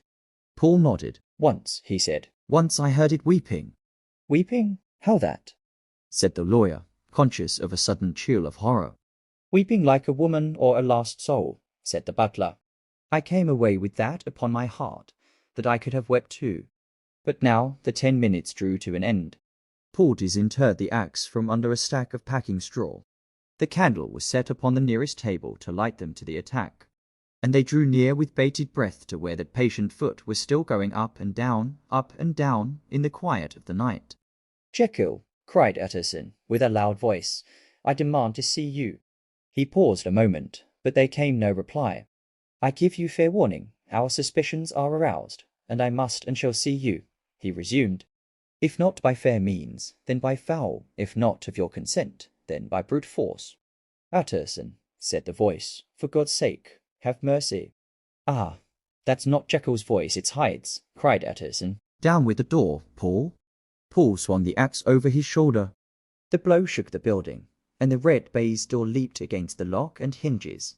A dismal screech, as of mere animal terror, rang from the cabinet. Up went the axe again, and again the panels crashed and the frame bounded. 4 times the blow fell, but the wood was tough, and the fittings were of excellent workmanship. And it was not until the 5th that the lock burst and the wreck of the door fell inwards on the carpet. The besiegers, appalled by their own riot and the stillness that had succeeded, stood back a little and peered in. There lay the cabinet before their eyes in the quiet lamplight, a good fire blowing and chattering on the hearth. The kettle singing its thin strain, a drawer or to open, papers neatly set forth on the business table, and nearer the fire, the things laid out for tea. The quietest room, you would have said, and but for the glazed presses full of chemicals, the most commonplace that night in London. Right in the middle there lay the body of a man sorely contorted and still twitching. They drew near on tiptoe, turned it on its back, and beheld the face of Edward Hyde. He was dressed in clothes far too large for him, clothes of the doctor's bigness. The cords of his face still moved with a semblance of life, but life was quite gone, and by the crushed file in the hand, and the strong smell of kernels that hung upon the air, Utterson knew that he was looking on the body of a self-destroyer. "We have come too late," he said sternly, "whether to save or punish. Hyde is gone to his account, and it only remains for us to find the body of your master." The far greater proportion of the building was occupied by the theatre, which filled almost the whole ground story and was lighted from above, and by the cabinet, which formed an upper story at one end and looked upon the court. A corridor joined the theatre to the door on the by-street, and with this the cabinet communicated separately by a second flight of stairs. There were besides a few dark closets and a spacious cellar. All these they now thoroughly examined. Each closet needed but a glance, for all were empty, and all, by the dust that fell from their doors, had stood long unopened. The cellar, indeed, was filled with crazy lumber, mostly dating from the times of the surgeon who was Jekyll's predecessor. But even as they opened the door they were advertised of the uselessness of further search by the fall of a perfect mat of cobweb which had for years sealed up the entrance. Nowhere was there any trace of Henry Jekyll, dead or alive. Paul stamped on the flags of the corridor. "He must be buried here," he said, hearkening to the sound. "Or he may have fled," said Utterson, and he turned to examine the door in the by-street. It was locked, and lying near by on the flags, they found the key, already stained with rust. "This does not look like use," observed the lawyer. "Use," echoed Paul. "Do you not see, sir, it is broken? Much as if a man had stamped on it." "Aye," continued Utterson, "and the fractures, too, are rusty." The 2 men looked at each other with a scare. "This is beyond me, Paul," said the lawyer. "Let us go back to the cabinet." They mounted the stair in silence, and still with an occasional awestruck glance at the dead body, proceeded more thoroughly to examine the contents of the cabinet. At one table there were traces of chemical work, various measured heaps of some white salt being laid on glass saucers, as though for an experiment in which the unhappy man had been prevented. "That is the same drug that I was always bringing him," said Poole. And even as he spoke, the kettle with a startling noise boiled over. This brought them to the fireside, where the easy chair was drawn cosily up, and the tea things stood ready to the sitter's elbow, the very sugar in the cup. There were several books on a shelf. One lay beside the tea things open, and Utterson was amazed to find it a copy of a pious work, for which Jekyll had several times expressed a great esteem, annotated, in his own hand with startling blasphemies. Next, in the course of their review of the chamber, the searchers came to the cheval glass, into whose depths they looked with an involuntary horror. But it was so turned as to show them nothing but the rosy glow playing on the roof, the fire sparkling in 100 repetitions along the glazed front of the presses, and their own pale and fearful countenances stooping to look in. "This glass has seen some strange things, sir," whispered Paul. And surely none stranger than itself, echoed the lawyer in the same tones. For what did Jekyll? He caught himself up at the word with a start, and then conquering the weakness, what could Jekyll want with it? He said, "You may say that," said Paul. Next they turned to the business table. On the desk, among the neat array of papers, a large envelope was uppermost and bore, in the doctor's hand, the name of Mr. Utterson. The lawyer unsealed it, and several enclosures fell to the floor. The first was a will, drawn in the same eccentric terms as the one which he had returned 6 months before. To serve as a testament in case of death and as a deed of gift in case of disappearance. But in place of the name of Edward Hyde, the lawyer, with indescribable amazement, read the name of Gabriel John Utterson. He looked at Paul, and then back at the paper, and last of all at the dead malefactor stretched upon the carpet. "My head goes round," he said. "He has been all these days in possession." "He had no cause to like me." He must have raged to see himself displaced. "And he has not destroyed this document." He caught up the next paper. It was a brief note in the doctor's hand and dated at the top. "Oh, Paul," the lawyer cried, "he was alive and here this day." "He cannot have been disposed of in so short a space. He must be still alive. He must have fled." "And then, why fled? And how?" "And in that case, can we venture to declare this suicide?" "Oh, we must be careful. I foresee that we may yet involve your master in some dire catastrophe." "Why don't you read it, sir?" asked Paul. "Because I fear," replied the lawyer solemnly. "God grant I have no cause for it." And with that he brought the paper to his eyes and read as follows: "My dear Utterson, when this shall fall into your hands, I shall have disappeared. Under what circumstances I have not penetration to foresee. But my instinct and all the circumstances of my nameless situation tell me that the end is sure and must be early. Go then, and first read the narrative which Lanyon warned me he was to place in your hands. And if you care to hear more, turn to the confession of your unworthy and unhappy friend, Henry Jekyll." "There was a third enclosure?" asked Utterson. "Here, sir," said Poole, and gave into his hands a considerable packet sealed in several places. The lawyer put it in his pocket. "I would say nothing of this paper. If your master has fled or is dead, we may at least save his credit." "It is now 10. I must go home and read these documents in quiet.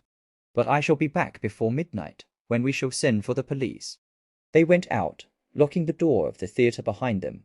And Utterson, once more leaving the servants gathered about the fire in the hall, trudged back to his office to read the 2 narratives in which this mystery was now to be explained.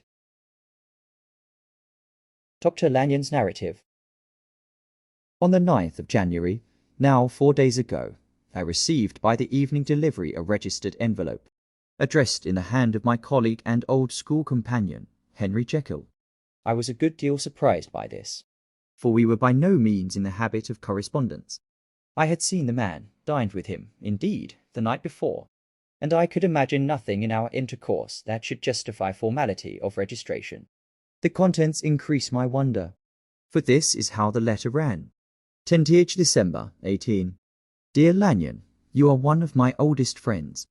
And although we may have differed at times on scientific questions, I cannot remember, at least on my side, any break in our affection. There was never a day when, if you had said to me, Jekyll, my life, my honour, my reason, depend upon you, I would not have sacrificed my left hand to help you. Lanyon, my life, my honour, my reason are all at your mercy. If you fail me tonight, I am lost. You might suppose, after this preface, that I am going to ask you for something dishonourable to grant. Judge for yourself. I want you to postpone all other engagements for to-night, even if you were summoned to the bedside of an emperor, to take a cab, unless your carriage should be actually at the door, and with this letter in your hand for consultation, to drive straight to my house. Paul, my butler, has his orders. You will find him waiting your arrival with a locksmith. The door of my cabinet is then to be forced. And you are to go in alone, to open the glazed press letter on the left hand, breaking the lock if it be shut, and to draw out, with all its contents as they stand, the 4th drawer from the top, or which is the same thing the 3rd from the bottom. In my extreme distress of mind, I have a morbid fear of misdirecting you.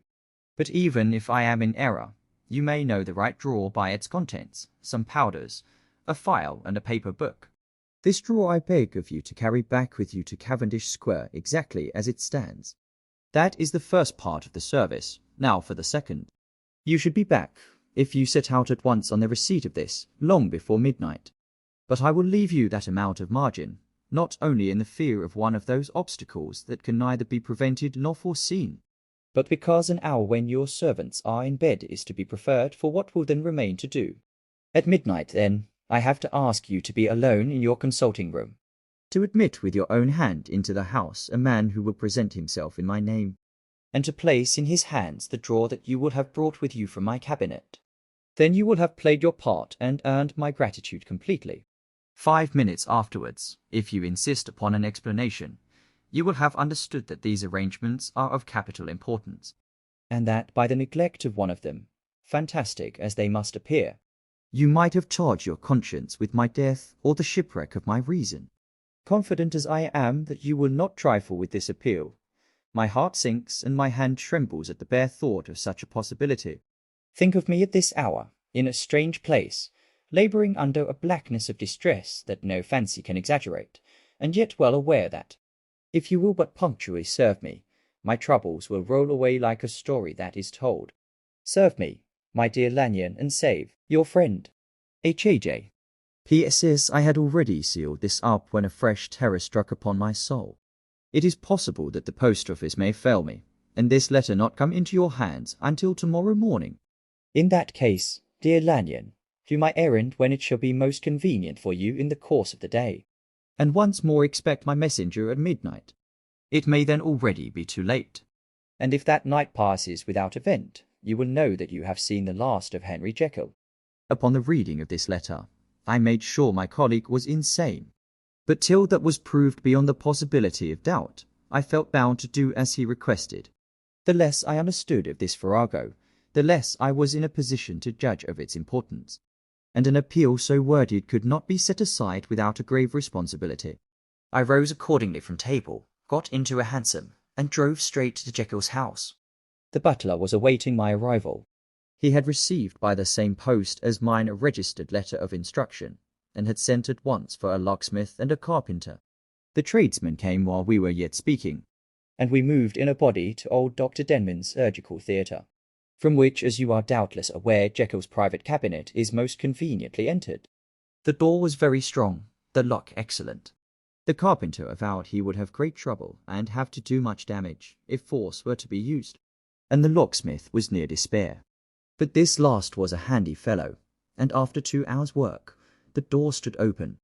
The press marked he was unlocked, and I took out the drawer, had it filled up with straw and tied in a sheet, and returned with it to Cavendish Square.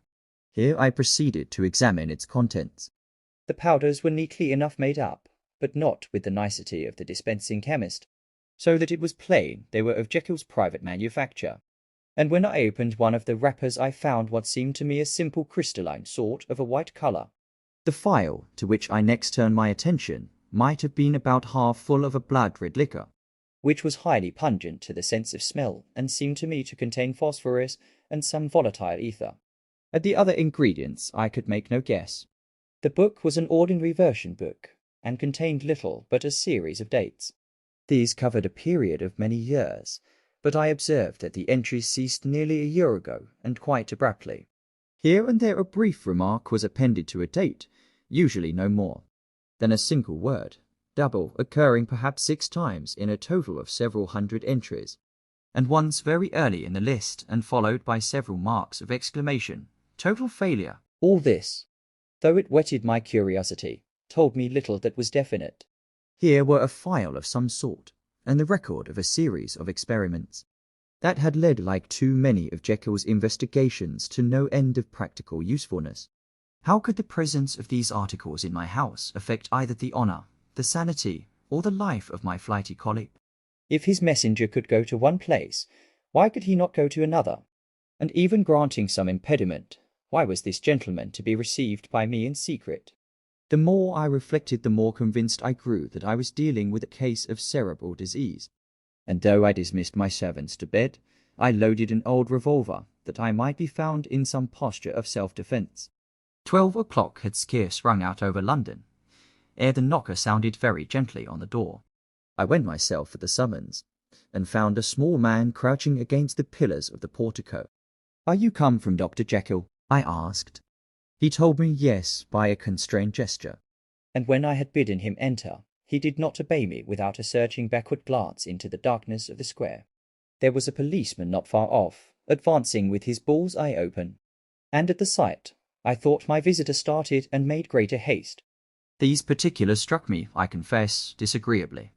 And as I followed him into the bright light of the consulting room, I kept my hand ready on my weapon. Here, at last, I had a chance of clearly seeing him. I had never set eyes on him before, so much was certain. He was small, as I have said. I was struck besides with the shocking expression of his face, with his remarkable combination of great muscular activity and great apparent debility of constitution, and last but not least with the odd, subjective disturbance caused by his neighbourhood. This bore some resemblance to incipient rigour, and was accompanied by a marked sinking of the pulse. At the time, I set it down to some idiosyncratic personal distaste, and merely wondered at the acuteness of the symptoms.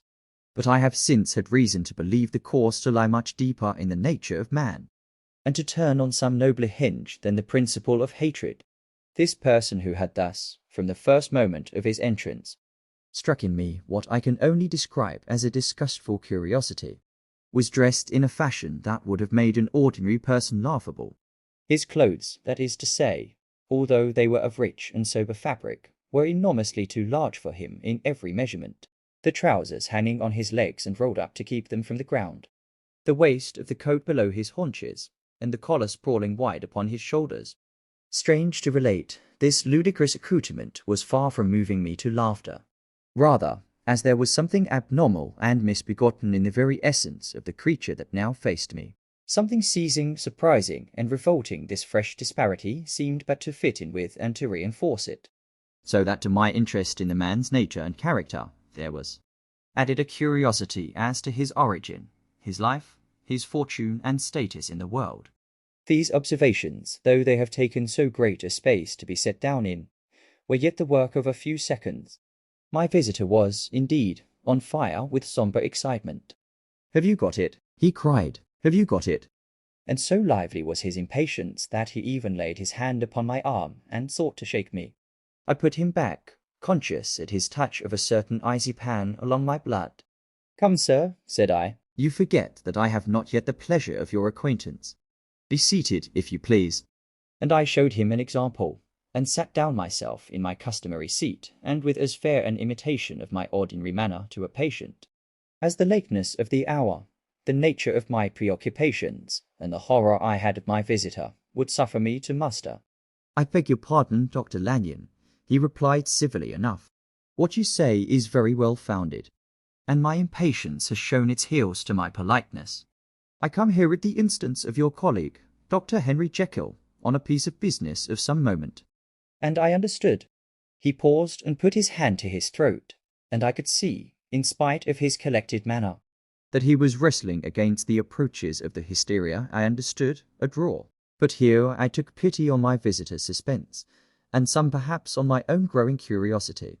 "There it is, sir," said I, pointing to the drawer, where it lay on the floor behind a table and still covered with the sheet.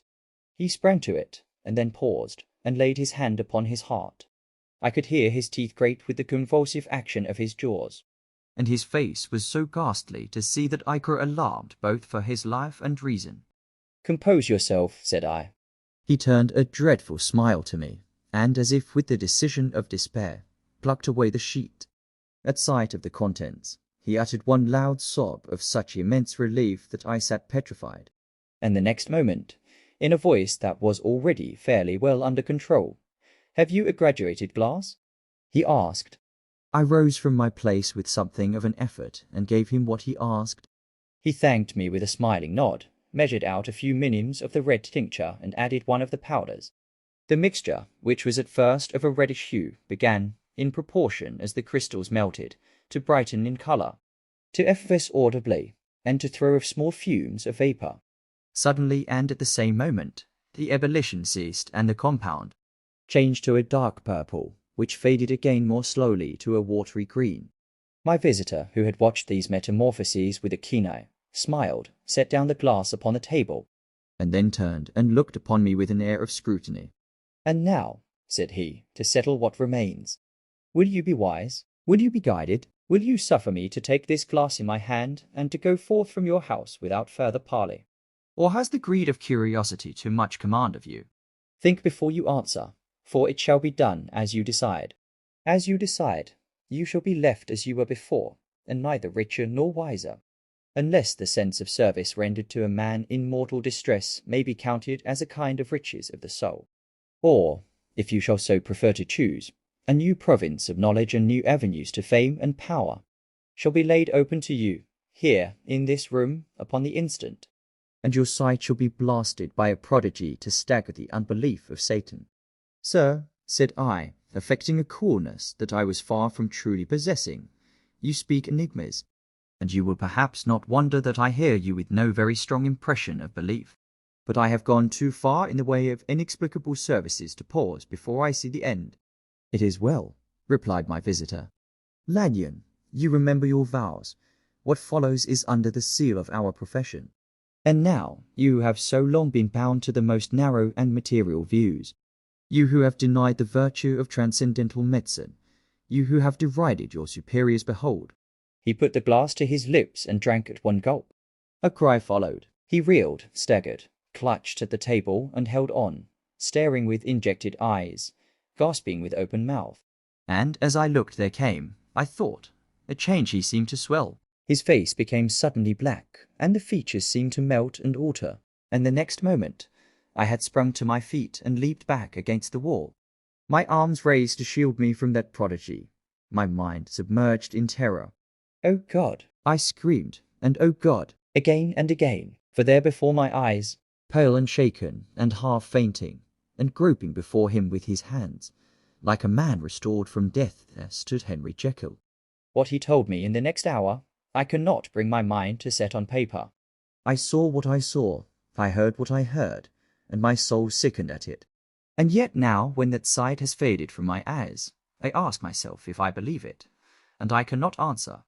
My life is shaken to its roots. Sleep has left me. The deadliest terror sits by me at all hours of the day and night, and I feel that my days are numbered, and that I must die. And yet I shall die incredulous. As for the moral turpitude that man unveiled to me, even with tears of penitence, I cannot, even in memory, dwell on it without a start of horror. I will say but one thing, Utterson, and that if you can bring your mind to credit, it will be more than enough. The creature who crept into my house that night was, on Jekyll's own confession, known by the name of Hyde, and hunted for in every corner of the land as the murderer of Carew. Hasty Lanyon. Henry Jekyll's full statement of the case.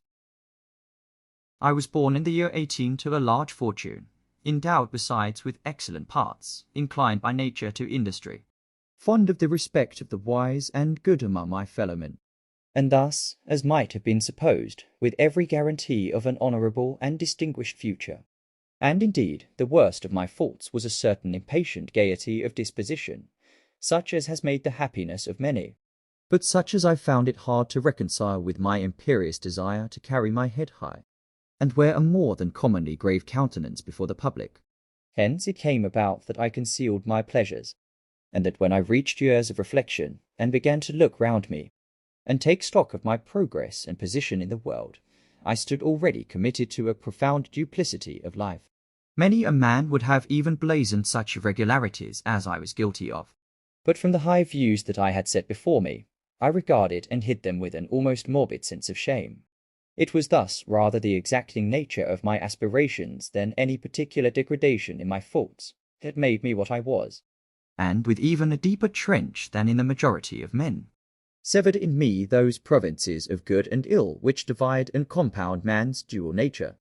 In this case, I was driven to reflect deeply and inveterately on that hard law of life, which lies at the root of religion, and is one of the most plentiful springs of distress. Though so profound a double dealer, I was in no sense a hypocrite. Both sides of me were in dead earnest. I was no more myself when I laid aside restraint and plunged in shame, than when I laboured, in the eye of day, at the furtherance of knowledge or the relief of sorrow and suffering. And it chanced that the direction of my scientific studies, which led wholly towards the mystic and the transcendental, reacted and shed a strong light on this consciousness of the perennial war among my members. With every day, and from both sides of my intelligence, the moral and the intellectual, I thus drew steadily nearer to that truth, by whose partial discovery I have been doomed to such a dreadful shipwreck, that man is not truly one, but truly two. I say two, because the state of my own knowledge is not passed beyond that point. Others will follow, others will outstrip me on the same lines, and I hazard the guess that man will be ultimately known for a mere polity of multifarious, incongruous, and independent denizens. I, for my part, from the nature of my life, advanced infallibly in one direction, and in one direction only. It was on the moral side, and in my own person, that I learned to recognize the thorough and primitive duality of man. I saw that, of the two natures that contended in the field of my consciousness, even if I could rightly be said to be either, it was only because I was radically both, and from an early date, even before the course of my scientific discoveries, had begun to suggest the most naked possibility of such a miracle. I had learned to dwell with pleasure, as a beloved daydream, on the thought of the separation of these elements. If each, I told myself, could be housed in separate identities, life would be relieved of all that was unbearable. The unjust might go his way, delivered from the aspirations and remorse of his more upright twin, and the just could walk steadfastly and securely on his upward path, doing the good things in which he found his pleasure, and no longer exposed to disgrace and penitence by the hands of this extraneous evil. It was the curse of mankind that these incongruous faggots were thus bound together, that in the agonist womb of consciousness, these polar twins should be continuously struggling. How, then, were they dissociated? I was so far in my reflections when, as I have said, their side light began to shine upon the subject from the laboratory table. I began to perceive more deeply than it has ever yet been stated, the trembling immateriality, the mist-like transience of this seemingly so solid body in which we walk attired. Certain agents I found to have the power to shake and pluck back that fleshly vestment, even as a wind might toss the curtains of a pavilion. For two good reasons, I will not enter deeply into this scientific branch of my confession. First, because I have been made to learn that the doom and burthen of our life is bound forever on man's shoulders, and when the attempt is made to cast it off, it but returns upon us with more unfamiliar and more awful pressure. Second, because, as my narrative will make, alas, too evident, my discoveries were incomplete. Enough, then, that I not only recognized my natural body from the mere aura and effulgence of certain of the powers that made up my spirit, but managed to compound a drug by which these powers should be dethroned from their supremacy, and a second form and countenance substituted, none the less natural to me, because they were the expression and bore the stamp of lower elements in my soul. I hesitated long before I put this theory to the test of practice. I knew well that I risked death, for any drug that so potently controlled and shook the very fortress of identity might, by the least scruple of an overdose, or at the least inopportunity in the moment of exhibition, utterly blot out that immaterial tabernacle which I looked to it to change. But the temptation of a discovery so singular and profound at last overcame the suggestions of alarm. I had long since prepared my tincture. I purchased at once from a firm of wholesale chemists a large quantity, of a particular sort which I knew, from my experiments, to be the last ingredient required. And late one accursed night, I compounded the elements, watched them boil and smoke together in the glass, and when the ebullition had subsided, with a strong glow of courage, drank of the potion. The most racking pangs succeeded, a grinding in the bones, deadly nausea, and a horror of the spirit that cannot be exceeded at the hour of birth or death. Then these agonies began swiftly to subside, and I came to myself as if out of a great sickness. There was something strange in my sensations, something indescribably new, and from its very novelty, incredibly sweet. I felt younger, lighter, happier in body. Within I was conscious of a heady recklessness, a current of disordered sensual images running like a mill race in my fancy, a solution of the bonds of obligation, an unknown but not an innocent freedom of the soul. I knew myself, at the first breath of this new life, to be more wicked, tenfold more wicked, sold a slave to my original evil. And the thought, in that moment, braced and delighted me like wine. I stretched out my hands, exulting in the freshness of these sensations. And in the act, I was suddenly aware that I had lost in stature. There was no mirror at that date in my room. That which stands beside me as I write was brought there later on, and for the very purpose of these transformations. The night, however, was far gone into the morning. The morning, black as it was nearly ripe for the conception of the day. The inmates of my house were locked in the most rigorous hours of slumber, and I determined, flushed as I was with hope and triumph, to venture in my new shape as far as to my bedroom. I crossed the yard, wherein the constellations looked down upon me. I could have thought, with wonder, the first creature of that sort that their unsleeping vigilance had yet disclosed to them. I stole through the corridors, a stranger in my own house, and coming to my room, I saw for the first time the appearance of Edward Hyde. I must here speak by theory alone, saying not that which I know, but that which I suppose to be most probable. The evil side of my nature, to which I had now transferred the stamping efficacy, was less robust and less developed than the good which I had just opposed. Again, in the course of my life, which had been, after all, 9/10 a life of effort, virtue, and control, it had been much less exercised and much less exhausted. And hence, as I think, it came about that Edward Hyde was so much smaller, slighter, and younger than Henry Jekyll. Even as good shone upon the countenance of the one, evil was written broadly and plainly on the face of the other. Evil besides which I must still believe to be the lethal side of man had left on that body an imprint of deformity and decay. And yet, when I looked upon that ugly idol in the glass, I was conscious of no repugnance, rather of a leap of welcome. This, too, was myself. It seemed natural and human. In my eyes it bore a livelier image of the spirit. It seemed more express and single than the imperfect and divided countenance I had been hitherto accustomed to call mine. And in so far I was doubtless right. I have observed that when I wore the semblance of Edward Hyde, none could come near to me at first without a visible misgiving of the flesh. This, as I take it, was because all human beings, as we meet them, are commingled out of good and evil. And Edward Hyde, alone in the ranks of mankind, was pure evil. I lingered but a moment at the mirror. The second and conclusive experiment had yet to be attempted. It yet remained to be seen if I had lost my identity beyond redemption, and must flee before daylight from a house that was no longer mine. And hurrying back to my cabinet, I once more prepared and drank the cup, once more suffered the pangs of dissolution, and came to myself once more with the character, the stature, and the face of Henry Jekyll. That night I had come to the fatal crossroads.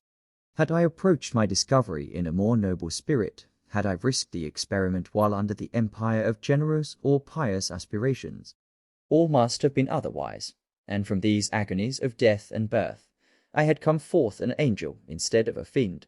The drug had no discriminating action. It was neither diabolical nor divine. It but shook the doors of the prison house of my disposition. And like the captives of Philippi, that which stood within ran forth. At that time my virtue slumbered. My evil, kept awake by ambition, was alert and swift to seize the occasion. And the thing that was projected was Edward Hyde.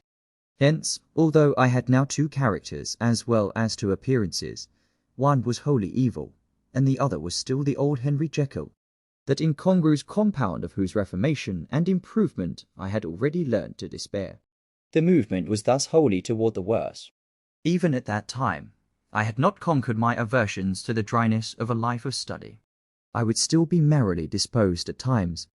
And as my pleasures were to say the least undignified, and I was not only well known and highly considered, but growing towards the elderly man, this incoherency of my life was daily growing more unwelcome. It was on this side that my new power tempted me until I fell in slavery. I had but to drink the cup, to doff at once the body of the noted professor, and to assume, like a thick cloak, that of Edward Hyde. I smiled at the notion. It seemed to me at the time to be humorous, and I made my preparations with the most studious care. I took and furnished that house in Soho, to which Hyde was tracked by the police, and engaged as a housekeeper a creature whom I knew well to be silent and unscrupulous. On the other side, I announced to my servants that a Mr. Hyde whom I described was to have full liberty and power about my house in the square. And to parry mishaps, I even called and made myself a familiar object in my second character. I next drew up that will to which you so much objected, so that if anything befell me in the person of Dr. Jekyll, I could enter on that of Edward Hyde without pecuniary loss. And thus fortified, as I supposed, on every side, I began to profit by the strange immunities of my position. Men have before hired bravos to transact their crimes, while their own person and reputation sat under shelter. I was the first that ever did so for his pleasures. I was the first that could plod in the public eye with a load of genial respectability. And in a moment, like a schoolboy, strip of these lendings and spring headlong into the sea of liberty. But for me, in my impenetrable mantle, the safety was complete. Think of it, I did not even exist. Let me but escape into my laboratory door. Give me but a second or two to mix and swallow the draught that I had always standing ready. And whatever he had done, Edward Hyde would pass away like the stain of breath upon a mirror. And there in his stead, quietly at home, trimming the midnight lamp in his study, a man who could afford to laugh at suspicion would be Henry Jekyll. The pleasures which I made haste to seek in my disguise were, as I have said, undignified. I would scarce use a harder term, but in the hands of Edward Hyde, they soon began to turn toward the monstrous.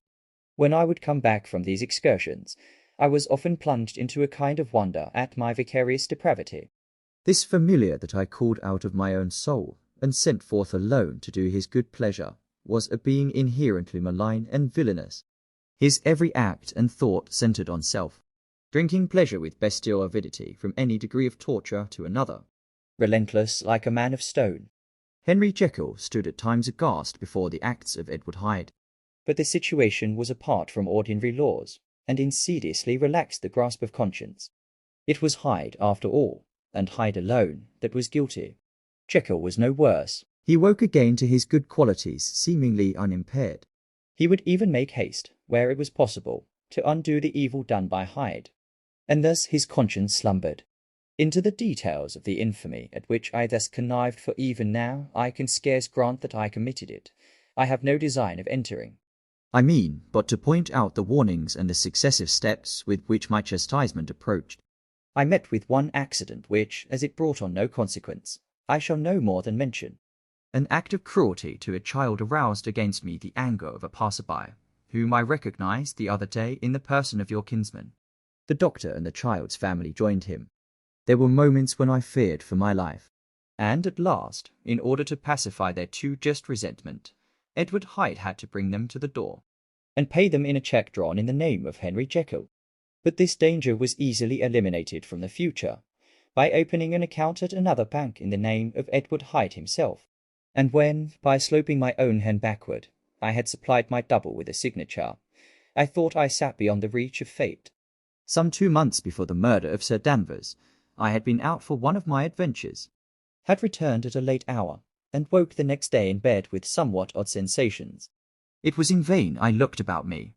In vain I saw the decent furniture and tall proportions of my room in the square. In vain that I recognized the pattern of the bed curtains and the design of the mahogany frame. Something still kept insisting that I was not where I was, that I had not wakened where I seemed to be, but in the little room in Soho where I was accustomed to sleep in the body of Edward Hyde. I smiled to myself, and in my psychological way began lazily to inquire into the elements of this illusion, occasionally, even as I did so, dropping back into a comfortable morning doze. I was still so engaged when, in one of my more wakeful moments, my eyes fell upon my hand. Now, the hand of Henry Jekyll, as you have often remarked, was professional in shape and size. It was large, firm, white, and comely. But the hand which I now saw, clearly enough, in the yellow light of a mid-London morning, lying half shut on the bedclothes, was lean, corded, knuckly, of a dusky pallor, and thickly shaded with a swart growth of hair. It was the hand of Edward Hyde. I must have stared upon it for near half a minute, sunk as I was in the mere stupidity of wonder, before terror woke up in my breast as sudden and startling as the crash of cymbals. And bounding from my bed, I rushed to the mirror. At the sight that met my eyes, my blood was changed into something exquisitely thin and icy. Yes, I had gone to bed Henry Jekyll. I had awakened Edward Hyde. How was this to be explained? I asked myself. And then, with another bound of terror, how was it to be remedied? It was well on in the morning. The servants were up. All my drugs were in the cabinet, a long journey down 2 pairs of stairs, through the back passage, across the open court and through the anatomical theatre, from where I was then standing horror-struck. It might indeed be possible to cover my face. But of what use was that, when I was unable to conceal the alteration in my stature? And then with an overpowering sweetness of relief, it came back upon my mind that the servants were already used to the coming and going of my second self. I had soon dressed, as well as I was able, in clothes of my own size, had soon passed through the house, where Bradshaw stared and drew back at seeing Mr. Hyde at such an hour and in such a strange array. And 10 minutes later, Dr. Jekyll had returned to his own shape, and was sitting down, with a darkened brow, to make a feint of breakfasting. Small indeed was my appetite. This inexplicable incident, this reversal of my previous experience, seemed, like the Babylonian finger on the wall, to be spelling out the letters of my judgment, and I began to reflect more seriously than ever before on the issues and possibilities of my double existence. That part of me which I had the power of projecting had lately been much exercised and nourished. It had seemed to me of late as though the body of Edward Hyde had grown in stature, as though when I wore that form I were conscious of a more generous tide of blood, and I began to spy a danger that, if this were much prolonged, the balance of my nature might be permanently overthrown, the power of voluntary change be forfeited, and the character of Edward Hyde become irrevocably mine. The power of the drug had not been always equally displayed. Once, very early in my career, it had totally failed me. Since then, I had been obliged on more than one occasion to double, and once, with infinite risk of death, to treble the amount. And these rare uncertainties had cast hitherto the sole shadow on my contentment. Now, however, and in the light of that morning's accident, I was led to remark that whereas, in the beginning, the difficulty had been to throw off the body of Jekyll, it had of late gradually but decidedly transferred itself to the other side. All things therefore seemed to point to this, that I was slowly losing hold of my original and better self, and becoming slowly incorporated with my second and worse. Between these two, I now felt I had to choose. My two natures had memory in common, but all other faculties were most unequally shared between them. Jekyll, who was composite, now with the most sensitive apprehensions, now with a greedy gusto, projected and shared in the pleasures and adventures of Hyde. But Hyde was indifferent to Jekyll, or but remembered him, as the mountain bandit remembers the cavern in which he conceals himself from pursuit. Jekyll had more than a father's interest. Hyde had more than a son's indifference. To cast in my lot with Jekyll was to die to those appetites which I had long secretly indulged, and had of late begun to pamper. To cast it in with Hyde was to die to 1,000 interests and aspirations, and to become, at a blow and forever, despised and friendless. The bargain might appear unequal, but there was still another consideration in the scales.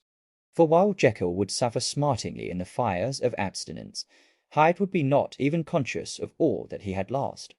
Strange as my circumstances were, the terms of this debate are as old and commonplace as man. Much the same inducements and alarms cast the die for any tempted and trembling sinner, and it fell out with me, as it falls with so vast a majority of my fellows, that I chose the better part and was found wanting in the strength to keep to it. Yes, I preferred the elderly and discontented doctor, surrounded by friends and cherishing honest hopes, and bade a resolute farewell to the liberty, the comparative youth, the light step, leaping impulses and secret pleasures that I had enjoyed in the disguise of Hyde.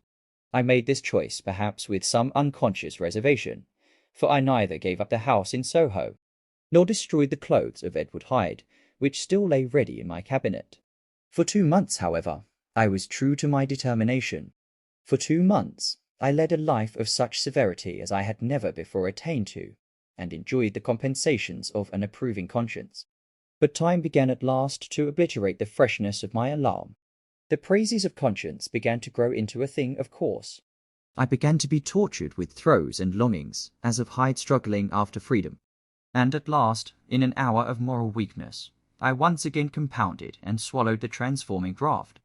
I do not suppose that, when a drunkard reasons with himself upon his vice, He is once out of 500 times affected by the dangers that he runs through his brutish, physical insensibility. Neither had I, long as I had considered my position, made enough allowance for the complete moral insensibility and insensate readiness to evil, which were the leading characters of Edward Hyde. Yet it was by these that I was punished. My devil had been long caged. He came out roaring. I was conscious, even when I took the draught, of a more unbridled, a more furious propensity to ill. It must have been this, I suppose, that stirred in my soul the tempest of impatience with which I listened to the civilities of my unhappy victim. I declare, at least, before God, no man morally sane could have been guilty of that crime upon so pitiful a provocation, and that I struck in no more reasonable spirit than that in which a sick child may break a plaything. But I had voluntarily stripped myself of all those balancing instincts by which even the worst of us continues to walk with some degree of steadiness among temptations, and in my case, to be tempted, however slightly, was to fall. Instantly the spirit of hell awoke in me and raged. With a transport of glee, I mauled the unresisting body, tasting delight from every blow. And it was not till weariness had begun to succeed that I was suddenly, in the top fit of my delirium, struck through the heart by a cold thrill of terror.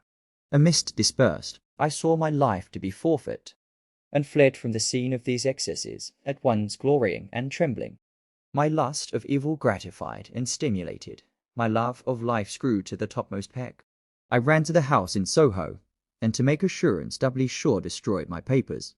Thence I set out through the lamplit streets, in the same divided ecstasy of mind, gloating on my crime, light-headedly devising others in the future, and yet still hastening and still hearkening in my wake for the steps of the avenger.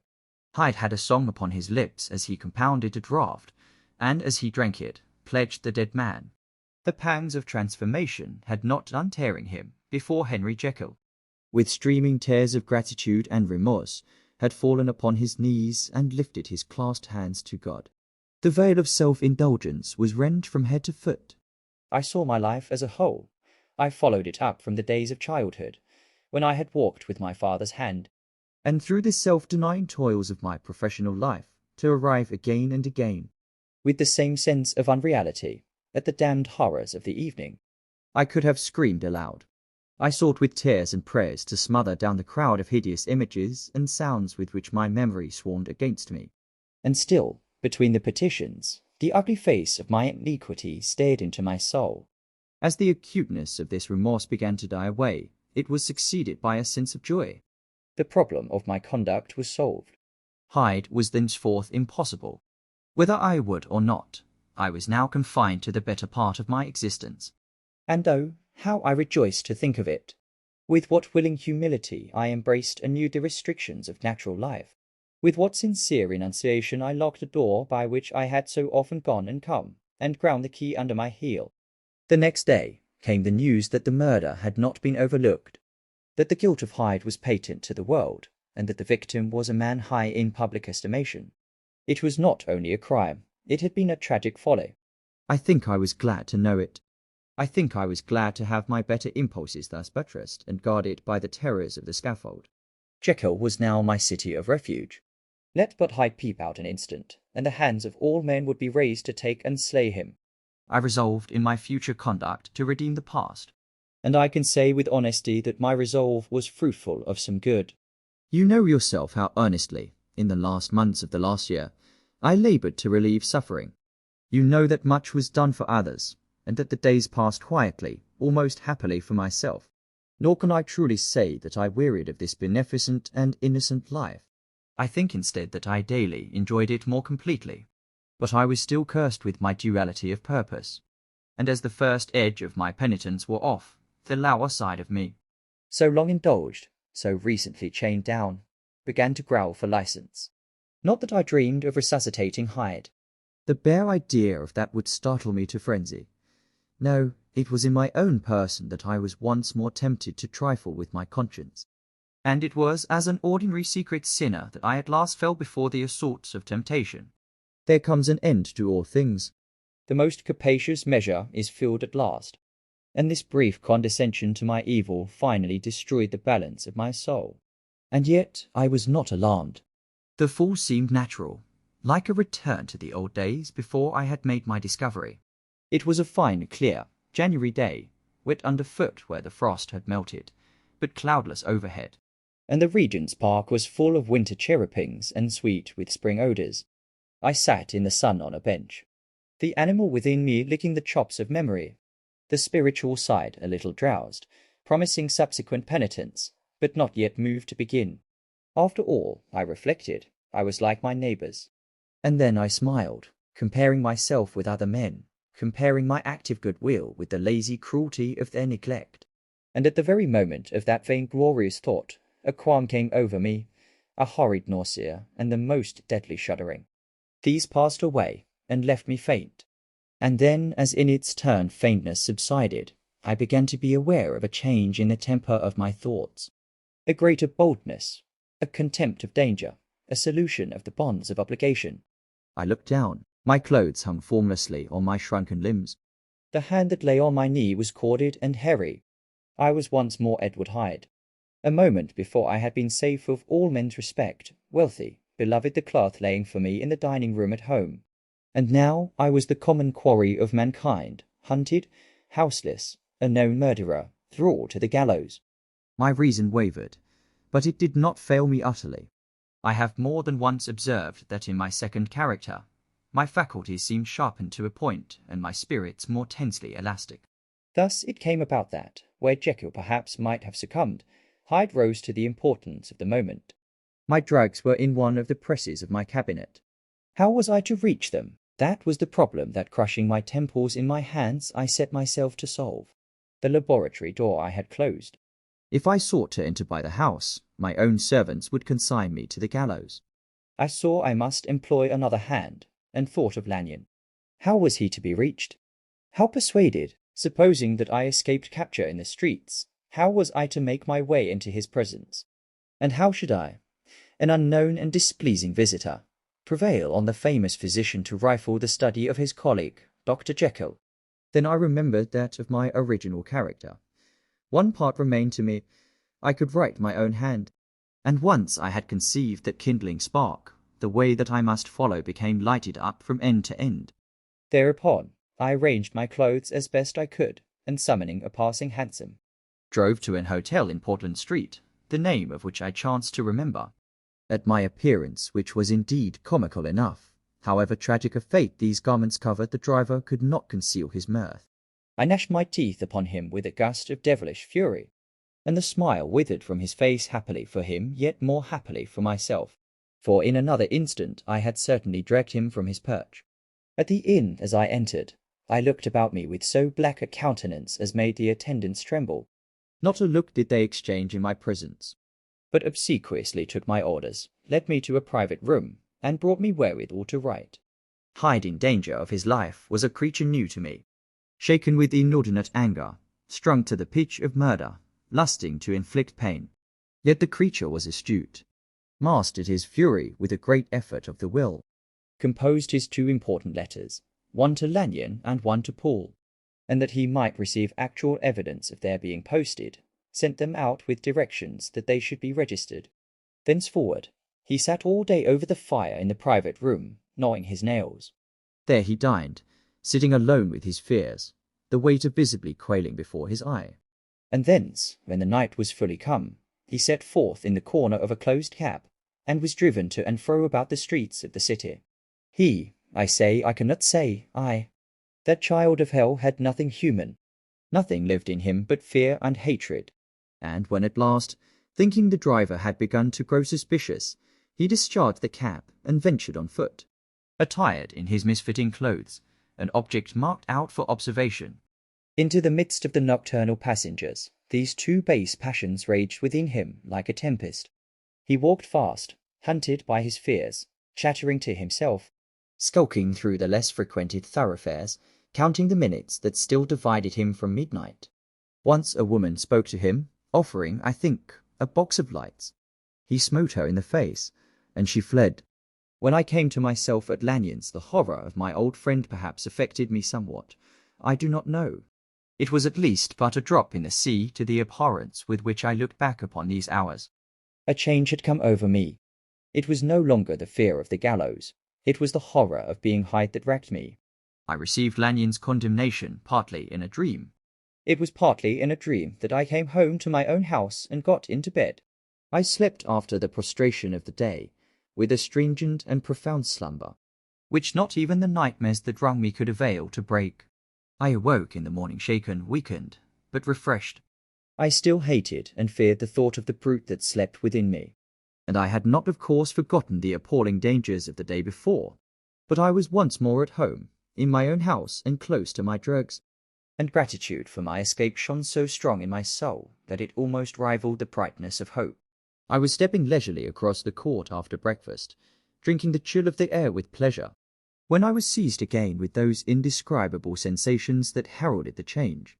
And I had but the time to gain the shelter of my cabinet before I was once again raging and freezing with the passions of Hyde. It took on this occasion a double dose to recall me to myself. And alas, 6 hours after, as I sat looking sadly in the fire, the pangs returned, and the drug had to be re-administered. In short, from that day forth it seemed only by a great effort as of gymnastics, and only under the immediate stimulation of the drug, that I was able to wear the countenance of Jekyll. At all hours of the day and night, I would be taken with the premonitory shudder. Above all, if I slept, or even dozed for a moment in my chair, it was always as Hyde that I awakened. Under the strain of this continually impending doom, and by the sleeplessness to which I now condemned myself, even beyond what I had thought possible to man, I became, in my own person, a creature eaten up and emptied by fever, languidly weak both in body and mind, and solely occupied by one thought, the horror of my other self. But when I slept, or when the virtue of the medicine wore off, I would leap almost without transition, for the pangs of transformation grew daily less marked, into the possession of a fancy brimming with images of terror, a soul boiling with causeless hatreds, and a body that seemed not strong enough to contain the raging energies of life. The powers of Hyde seemed to have grown with the sickliness of Jekyll, and certainly the hate that now divided them was equal on each side. With Jekyll, it was a thing of vital instinct. He had now seen the full deformity of that creature that shared with him some of the phenomena of consciousness, and was seer with him to death, and beyond these links of community, which in themselves made the most poignant part of his distress. He thought of Hyde, for all his energy of life, as of something not only hellish but inorganic.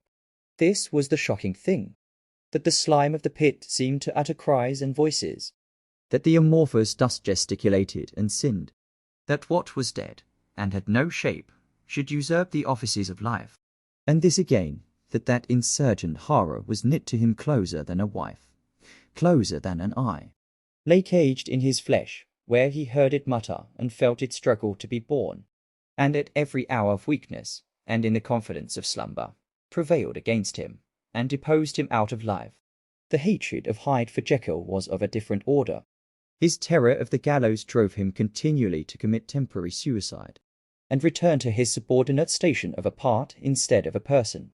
But he loathed the necessity, he loathed the despondency into which Jekyll was now fallen, and he resented the dislike with which he was himself regarded. Hence the ape-like tricks that he would play me, scrawling in my own hand blasphemies on the pages of my books, burning the letters and destroying the portrait of my father. And indeed, had it not been for his fear of death, he would long ago have ruined himself in order to involve me in the ruin. But his love of life is wonderful. I go further, I, who sicken and freeze at the mere thought of him, when I recall the abjection and passion of this attachment. And when I know how he fears my power to cut him off by suicide, I find it in my heart to pity him. It is useless, and the time awfully fails me, to prolong this description. No one has ever suffered such torments, let that suffice. And yet even to these, habit brought not alleviation, but a certain callousness of soul, a certain acquiescence of despair. And my punishment might have gone on for years, but for the last calamity which has now fallen, and which has finally severed me from my own face and nature. My provision of the sort, which had never been renewed since the date of the first experiment, began to run low. I sent out for a fresh supply and mixed the draught. The ebullition followed, and the first change of colour, not the second. I drank it, and it was without efficiency. You will learn from Paul how I have had London ransacked. It was in vain, and I am now persuaded that my first supply was impure, and that it was that unknown impurity which lent efficacy to the draught. About a week has passed, and I am now finishing this statement under the influence of the last of the old powders. This, then, is the last time, short of a miracle, that Henry Jekyll can think his own thoughts. Will see his own face now how sadly altered. In the glass. Nor must I delay too long to bring my writing to an end. For if my narrative has hitherto escaped destruction, it has been by a combination of great prudence and great good luck. Should the throes of change take me in the act of writing it, Hyde will tear it in pieces. But if some time shall have elapsed after I have laid it by, his wonderful selfishness and circumscription to the moment will probably save it once again from the action of his ape-like spite. And indeed, the doom that is closing on us both has already changed and crushed him. Half an hour from now, when I shall again and forever renew that hated personality, I know how I shall sit shuddering and weeping in my chair, or continue, with the most strained and fear-struck ecstasy of listening, to pace up and down this room, my last earthly refuge, and give ear to every sound of menace. Will Hyde die upon the scaffold, or will he find courage to release himself at the last moment? God knows, I am careless. This is my true hour of death, and what is to follow concerns another than myself. Here then, as I lay down the pen and proceed to seal up my confession, I bring the life of that unhappy Henry Jekyll to an end.